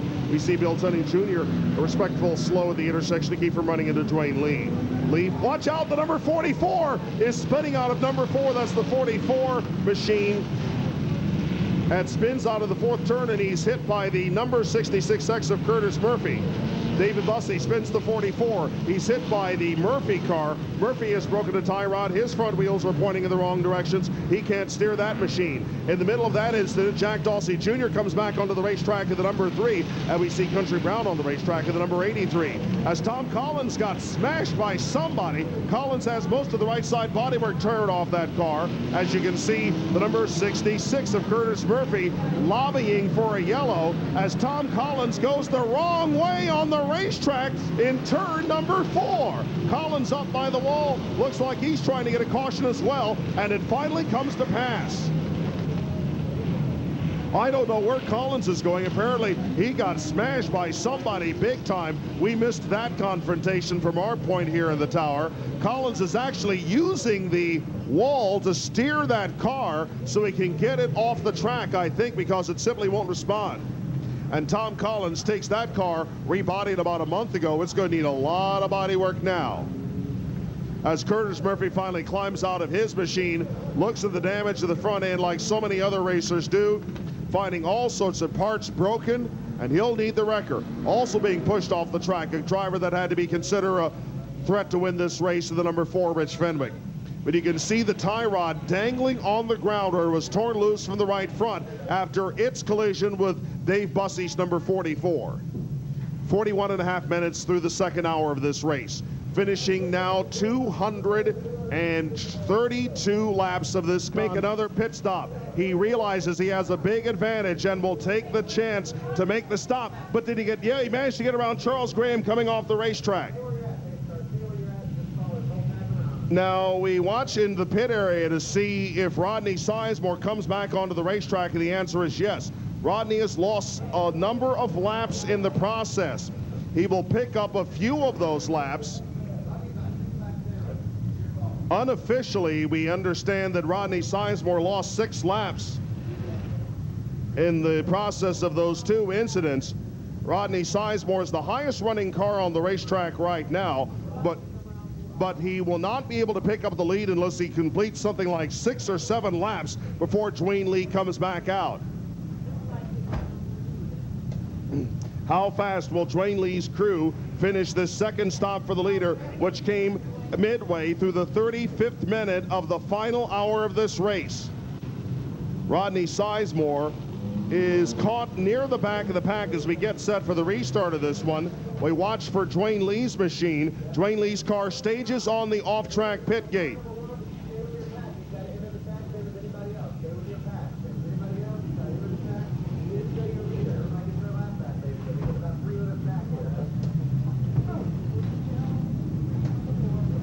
Dwayne Lee lost only a couple of laps to the number 8 of Rodney Sizemore in this regard, and Sizemore will stay in second place, but the gap between the first and second place cars is something in the range of 4 to 6 laps, according to our officials. We'll double check on the exact amount. 325 laps is now the total that we're working on. 325 laps completed by the leader. Again, your leader is Dwayne Lee. He is at the tail end of this field. The front part of the field is going through turn number 3 and 4, while Dwayne Lee comes out of the second turn. And Rodney Sizemore, the second place car, about 4 to 6 laps behind Dwayne Lee, is actually in the middle of this group. Dwayne Lee runs over what looked like a wet spot on the racetrack and got sideways and managed to survive. Dwayne Lee continues to run in the middle of this pack. Actually, at the tail end of the field, he takes it extremely, extremely easy. Let's see if somebody is leaking on the racetrack. If it is, then it's no major problem as Dwayne Lee cuts through the intersection.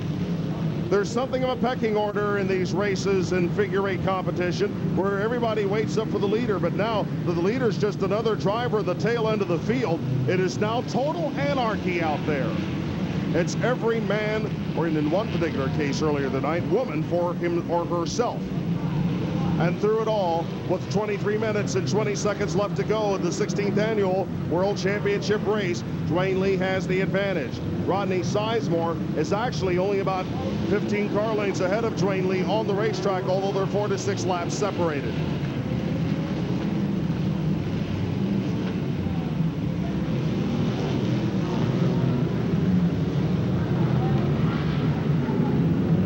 .329 laps now be completed by the leader.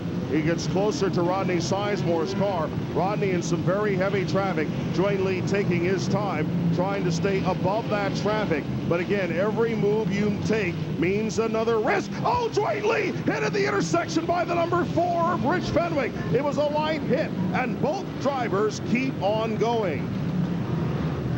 But it happened with 22 minutes and 30 seconds left to go in this race. Did Dwayne Lee's car suffer any significant damage to that one, Kenny St. John? Didn't look like he took a shot right on the left rear wheel. He was steering away from Fenwick in 4. That's the kind of deal where you might have lost a little bit of concentration. That's just what Dwayne Lee was protecting against. The worst thing happened to him. He got out of rhythm. He led for a number of laps. Looked real sharp. Now he's out of rhythm. He's having trouble again at the crossover. Dwayne Lee. The number 1 car of Dennis Wisman and the number 64 X of Steve Frost bumped into each other at the crossover. That broke Wisman's front suspension. Frost pulls away. Everybody else charges through. Will they miss Wisman's car? So far they have. But Wisman cannot get that number 1X car to move. There's the number 1 of Dwayne Lee moving around as we finally come to yellow. And again, the way these guys race, the nervous problem isn't so much when you're under green. When you come to caution, the traffic's just as thick, and you're just in danger of being hit as the number 16 car of Robbie Loving almost comes to grief there at the intersection after we go to caution. That's a very real dangerous part of figure 8 racing. One to get stalled on the track, another couple of cars could be racing each other, and one go for a pass, dart out, just find somebody there on the end of your hood's what it amounts to. It's very good idea to go yellow on that deal right there. Cannot leave them sitting on the racetrack. You will get them run over. Dennis Wisman goes back for some repairs, and we now have 21 minutes, fewer than 21 left to go in this race.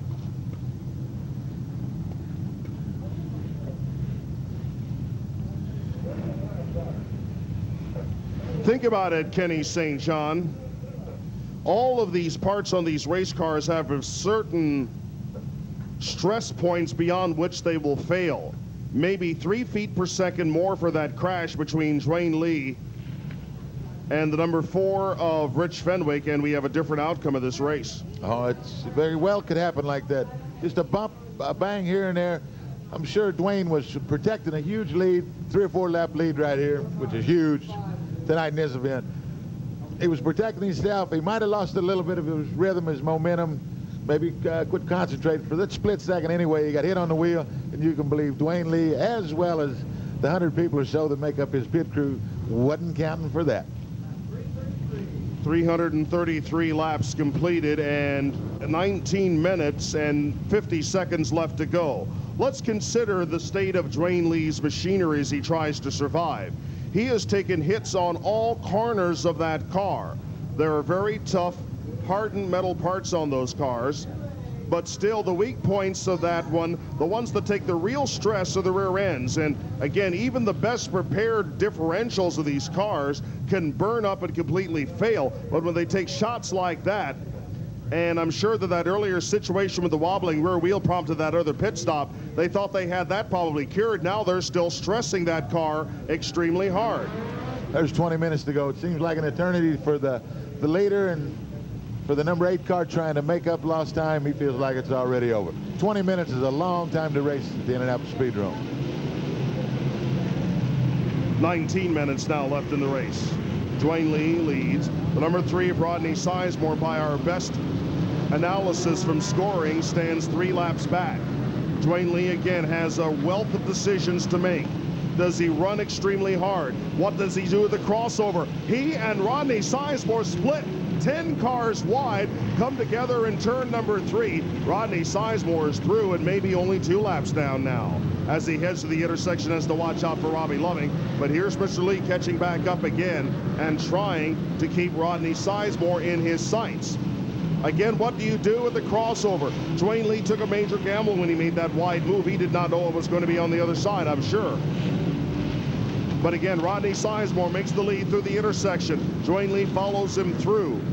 That is either a tremendous amount of trust in Rodney Sizemore's driving, or Dwayne feels he has to pressure Rodney and see what happens. 18 minutes left to go in this race. They continue to run in tandem while the action gets hotter with the crossover, and the Dan Pearson car tiptoes through the intersection and almost causes a major confrontation, and so does the number 64 of Steve Reidner. With 3 cars stacked up at the intersection with no place to go, now Stanley Stargell gets out of the way and everybody else disengages. Here are the leaders with the cars 8 abreast. There's Rodney Sizemore taking his life into his hands, getting through the intersection. Dwayne Lee waits and Rodney Sizemore gets a quarter lap ahead. Again, Dwayne Lee finds himself in extensively heavy traffic while Rodney Sizemore has clear sailing. Rodney now will come to a wall of metal at the intersection and find a gap in that wall and keep on going, while Dwayne Lee finds himself racing again with Bill Tenney Jr. and bumps over the marker tire. That can't help Dwayne Lee's car. Dwayne almost gets clipped there, but he comes down to the inside and finds a gap as he tries to get ahead of the cars of Bill Tenney Jr. and Gaddis and gets around much of that traffic. It's Rodney Sizemore that has the close encounter that time. Lee looks for the intersection and keeps on going. 16 minutes and 40 seconds left to go in this race. Dwayne Lee now finds himself. Rodney Sizemore almost collides with the Bill Tenney Jr. car at the crossover. Rodney Sizemore is one of those guys that's hoping that things start to happen and happen fast, and he's trying to make them happen as much as he can. But Rodney Sizemore is catching up to the tail end of the pack that's ahead of him, while Dwayne Lee has to keep from running into Rodney Sizemore, the crossover.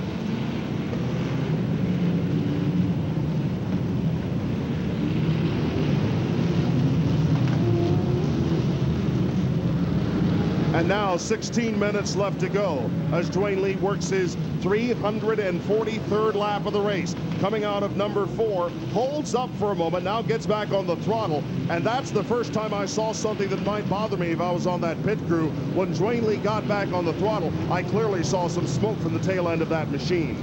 I think he might have just slipped the tires there. See a lot of moisture on the track. I think maybe the last couple fuel stops here, some people overfilled or their vents are spewing some fuel. Seems to be a little bit wetter than it has been all night. Rodney Sizemore is in the heavy pack. He has a dozen cars ahead of him, all jostling and racing each other. Dwayne Lee will get through in the middle of that pack. That pack splits and lets Rodney Sizemore, the number 8, have a little more racing room as we're starting to gradually run out of minutes. The time is becoming precious for Rodney Sizemore and even more so for Dwayne Lee. As Rodney Sizemore still tries to catch up, a couple of laps off the pace, and Dwayne Lee finds a gap through the intersection. We now have 15 short minutes to go in this contest. The appearance of the 42A of Tom Thacker means that the next to last alternate who qualified for this race has moved through,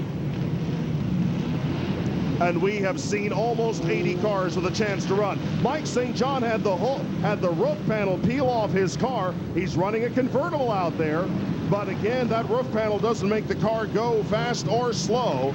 And now Dwayne Lee almost got into the 63 car of Scott Farr at the intersection.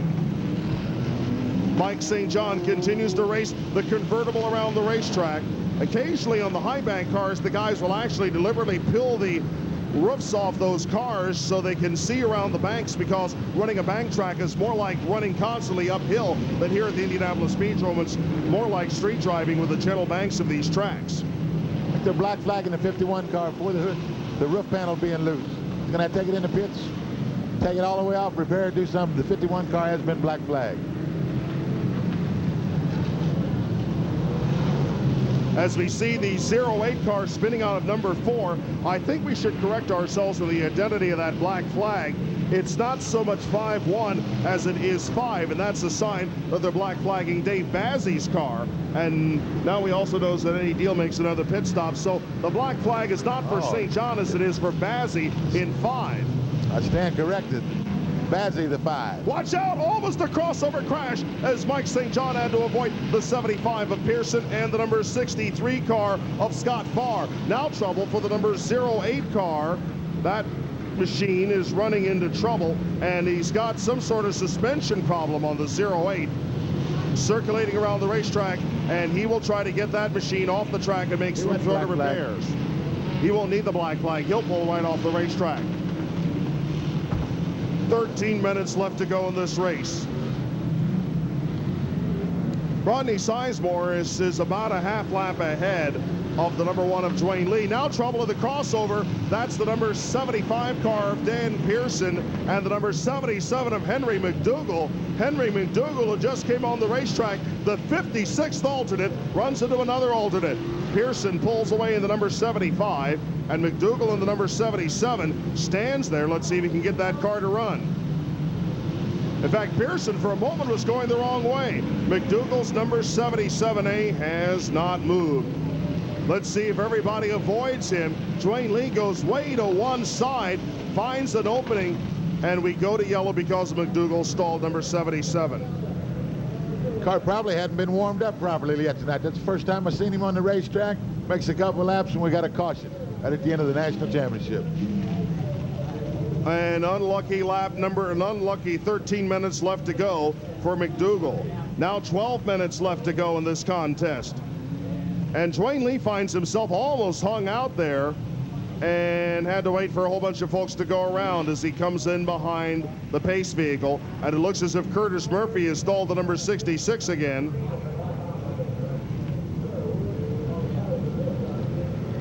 Well, Curtis Murphy looks very relaxed inside. I mean, I don't believe this. Curtis Murphy in the south lobe of the infield has gotten out of his car and has lit up a cigarette and is having a smoke while directing traffic. He actually lit up a cigarette there in the infield. We know of a couple of big-time stock car racers that smoke on a regular basis. David Pearson lit up during yellow flags when he was racing NASCAR, and Dick Trickle's infamous for the same thing. David Staten is now on the racetrack in the number 116 car, and that's a fascinating story. That's the Rance Harmon car that won the Figure 8 championship here at the Indianapolis Speedrome a couple of years ago.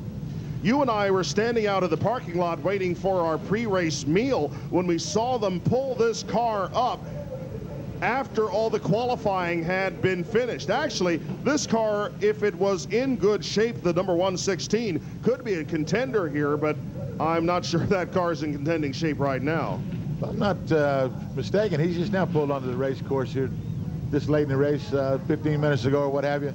But 10 and a half minutes to go. I'm not real sure what the guy's thinking there. He did come to race, come all the way from Louisville. Rance Harmon usually drives that car for a fellow named Ozzie from the Louisville, Kentucky area. Once again, I don't know where Rance Harmon's at tonight, and I would have thought I'd seen the 116 start this thing. So a lot earlier in the evening, about 7:30 would have been my best guess. Well, all they had to do to have a chance to start that car was to show up and qualify it, but they showed up about an hour before the race started, and for the 3 hour, that's way, way too late. Just under 10 minutes to go in this race. 9 minutes and 50 seconds left in this contest. The one of Dwayne Lee still has the advantage. The number 8 of Rodney Sizemore still trying to get laps back. If we still have this rapid sequence of yellows, and if Rodney Sizemore can still start getting laps back, he still does have a chance to win this race. It's not a huge chance, but again, with so many things that can go right and wrong here at the Indianapolis Speedrome.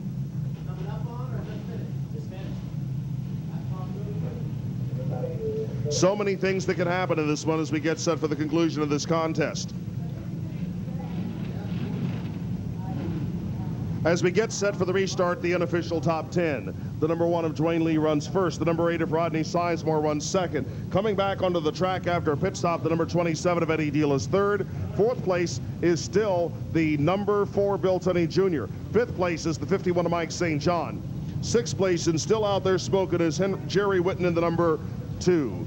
In 7th place, the number 71 of Coles. Now up to 8th place is the 99 of Donnie Garrigus. Falling back to 9th is the number 3 of Jack Dawsey Jr., who hasn't raced for a long time. And in 10th place, you've got the number 16A of Jack Dandy.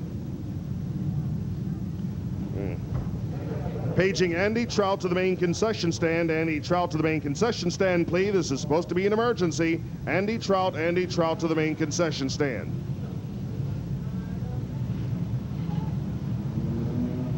8 minutes and 15 seconds left to go in this race as Rodney Sizemore in the number 8 tries to get back into the lead lap. He has made up several laps after a pit stop that was forced by a 3-car collision in which he was involved. And Dwayne Lee once again tries to stalk Rodney Sizemore with 7 minutes and 56 seconds left to go in this race. Through the intersection, they find a tiny yet usable gap.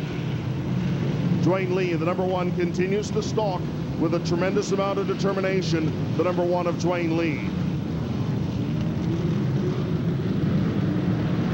Rodney Sizemore holds that position, stalking him actually from a longer. Watch out, Rodney Sizemore almost colliding with Dan Pearson in the number 71 of Charles Coles.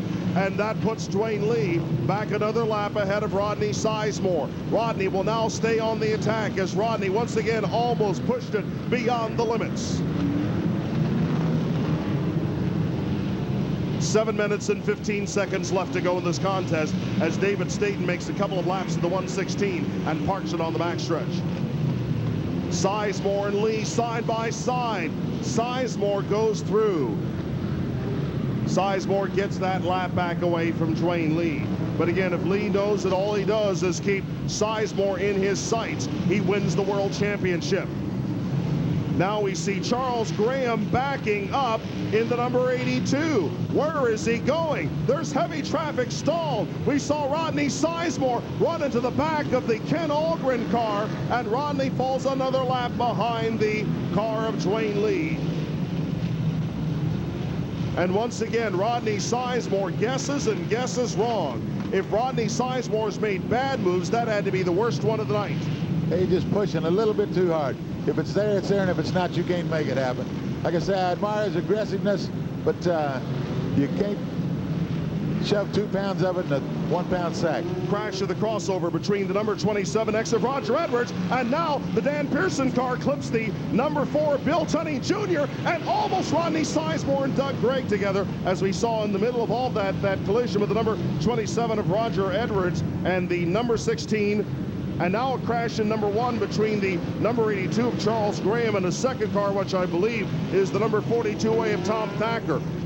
Graham keeps on going. Thacker looks as if his car is stuffed into the wall and cannot move. All of that coming with 5 minutes and 40 seconds left to go in this race. Rodney Sizemore again struggling to try to catch up to Dwayne Lee. Lee comes out of the fourth turn, wanting to finish 366 laps, almost stuffed out of the way by the number 99 of Donnie Garrigus. And through it all, we watch as Thacker tries to get the number 42 A car running again. The crossover is becoming as much a parking lot as a part of the racetrack as Thacker throws his car in reverse gear and gets it out of the way, headed backwards in reverse gear coming out of turn number 1 the wrong way. Dwayne Lee now closing back up on the number 8 of Rodney Sizemore again. Oh, lots of smoke from Charles Cole's number 71 as he tries to get that machine through the intersection. Looks like he may have stalled it with just under 5 minutes left to go in this race. Cole's not getting any power out of that car. Now pulls away. It may have just been a momentary boil over on that car, but Cole's, who has spent as much time in midair as on the racetrack, now finally gets going again. But his car is moving slowly, and he'll stop it in the south end of the infield, actually try to get it off the racetrack. We run short of time. 4 minutes and 25 seconds left to go in this race. Finishing 369 laps this time by, and we go to yellow. We go to yellow because of Doug Gregg's car stalled to the west side of the infield. 4 minutes and 10 seconds left to go after 3 hours of non-stop action. Interrupted several times by cautions, but non-stop nonetheless.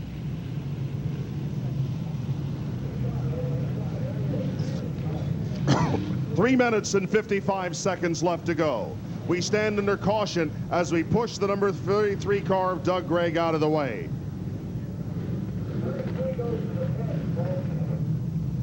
We also watch and see that the 08 car, the machine that was started by another driver, I believe Gary Early may be driving that right now, that machine is stalled and he'll need to push off the track as well. The 08 car now stands stalled as we watch Dwayne Lee running at the front of the field. 3 minutes and 20 seconds left to go in the 3-hour figure 8 endurance race as we push the 08 car and push it back into action. But he'll, I believe, have to make a pit stop.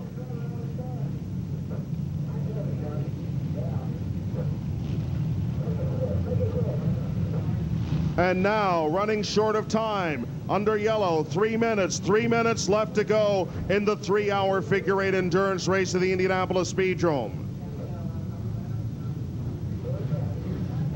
Everybody now moving into position for what we anticipate will be the final restart of the World Championship race. And Dwayne Lee, who already won the national championship in the General Tire Figure 8 Challenge, looks for one more crown. But that means he still must survive another 2 minutes and 30 seconds of racing here at the Indianapolis Speedrome. Dwayne Lee gets the restart. Rodney Sizemore pushes hard out of the second turn, about a quarter lap behind Dwayne Lee already. Dwayne Lee now finds himself in the ultimate battle for survival with 2 minutes and 7 seconds left to go in this race. Ladies and gentlemen, when we come to the end of this race, let's count it down from 10. And now 2 minutes left to go. Dwayne Lee trying to find every potential gap through the intersection. Dwayne Lee through turns number 3 and 4, finishing 373 laps around this dangerous figure 8 course. Dwayne Lee looking for the ultimate glory here at the Indianapolis Speedrome, hoping to have one of the highest lap counts since we went to this particular racing format. In this way, he is trying to break a record. Dwayne Lee comes out of the fourth turn with 1 minute and 25 seconds left to go. Two cars have collided coming out of the second turn. One is the Ken Carpenter number 66A. The other car is once again the number 65 of Bobby Whitaker. But here in these closing laps, we will continue to run as we see Dave Bazzi has put his car into the wall coming out of turn number 3. And now, 1 minute remaining in the 3-hour figure 8 endurance race at the Indianapolis Speedrome. 1 minute toward the ultimate figure 8 glory for the number 1 of Dwayne Lee, who takes his time picking his way around the stalled and wrecked cars, hoping that he can make it go and hold on to the greatest victory in his career. Watching out through the intersection as he finishes lap number 376. with 35 seconds left to go. Dwayne Lee looks for clear passage through the intersection. Rodney Sizemore once again tries to chase Dwayne Lee down. And now we come down to the final laps of the 3-hour figure eight endurance race at the Indianapolis Speedrome. 1 year's hopes and dreams come down to this. 10, 9, 8, 7, 6, 5, 4, 3, 2, 1. He and Rodney Sizemore dice as they come across the line. The checkered flag goes to Dwayne Lee as the number 8 of Rodney Sizemore crosses the line just ahead of him. And the fireworks celebrate the crowning of a new world champion. Dwayne Lee, winner of the General Tire Figure 8 Challenge, comes home the winner of the World Championship at the Indianapolis Speedrome. Yeah, my congratulations to Dwayne Lee and all the crew. Quite a race. The guy started out the night fast. He ended up the night fast. Very little trouble. Nice race. He put the hammer down. Nice race. Congratulations, Dwayne Lee.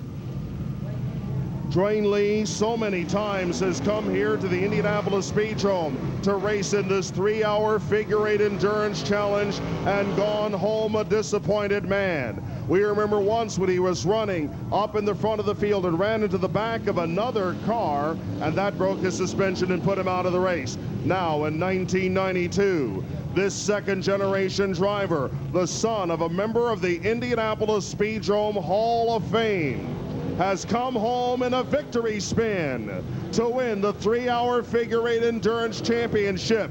The joy that this man must feel must be indescribable. And the distance covered and the battles lost and won along the way make it that much more special. Coming home the winner of $6,000 and the World Championship, the driver of the H.T. Brown Roofing Special. A 35-year-old man who works at the Gen-Air plant on the west side of Indianapolis, commuting every day from his home in Greenfield. In this engine built by Fred Embry, in this chassis that is 1 year old.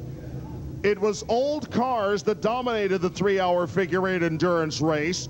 The second place car of Rodney Sizemore, the car that won this race in 1989. This winning chassis was the same car that Dwayne Lee drove to the championship of the Indianapolis Speedrome back in 1991. They had a new car. They never built that car up because the old car ran so well. And now, ladies and gentlemen, for the first time after 3 hours of battles, after 3 hours of fighting, after years of accomplishments, after years of trying here at the Indianapolis Speedrome, Dwayne Lee comes home the world champion. And now Dwayne Lee and the crew start to celebrate down to the start-finish line. He gets out to the car to the cheers of the crowd.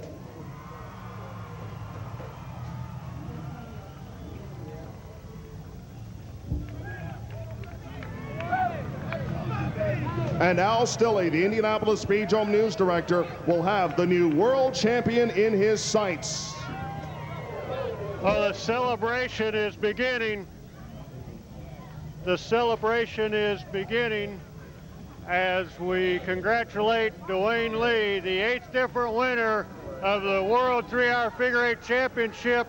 The arms are raised. Rodney Sizemore is down congratulating him.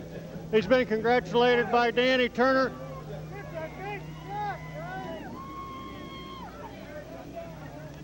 Get them in and shot it, block it.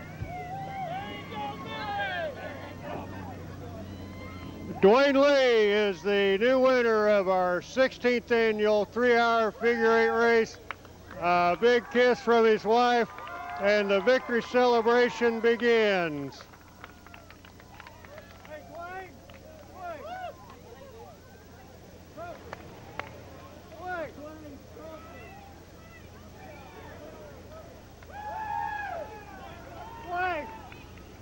Dwayne. Dwayne. He's got crew members, family, friends. Rodney Sizemore is down here congratulating him. The biggest win of his career. He's the 1992 General Tire Figure 8 Challenge Series champion, two-time Speedrome champion. A big hug from his mom. And Dwayne Lee has come home a winner in the 3-hour Figure 8, the 8th different winner. The checkered flag is waving. If you ever had a race that you had to plan with strategy, your pit stops came at the right time. You made one last pit stop, you had a good-sized lead, and it just seemed like a perfect run. Yeah, we wanted to try to stay out as long as we could before we needed fuel and stuff. I tell you what, my hat's off to my crew. We broke a rear end today. I want to thank Chicken Boneyard Junkyard. We tore up a rear end today, and they disassembled that thing. We didn't even try to qualify today. We qualified Friday, and they worked their butts off all damn day, and they put that rear end back together, and we didn't even know if it was going to hold or not. And I tell you what, it just feels damn good. Well, you look good with the checkered flag. Your mom's got the trophy, and you look good as the 8th different winner, our newest winner in our proud history of the 3-hour Figure 8 here at the Indianapolis Speedrome. Thanks a lot. I want to thank all my sponsors, Tim Brown, Smith Brothers, Evans Refrigeration, Fisher's Contractors. I want to thank Bob Clark and Ace Chassis. They the damn best chassis going. And Fred Emery Racing Motors.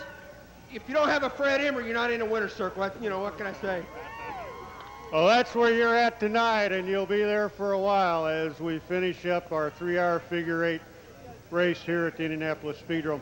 Dwayne, a good run. Was there anything that went wrong tonight? No, I tell you what, we got a lot of lucky breaks. Me and Rich Fenwick banging the crossover. I didn't even flatten a tire or nothing like that. I thought maybe it'd been a tie rod. I went for a few more laps, and it was okay. And I got hit going another time through the crossover and been a rear wheel. My crew just told me to stay out there until Rodney got down a couple laps, and then we came in and we changed it. And man, I don't know how many laps we went, but we went a lot of laps, and we was afraid we was going to run out of gas again. So we just went ahead and topped it off, and we knew we had a couple laps on them. We just tried to hang in there and stay out of trouble. Well, it was a comfortable win as the clock ticked down with your good-sized lead. Dwayne Lee, congratulations. A new 3-hour world Figure 8 champion, Dwayne Lee. Thanks a lot. I want to thank everybody for coming out. Drive home, go home safe. Nice race. Thanks a lot. Thank you, Dwayne.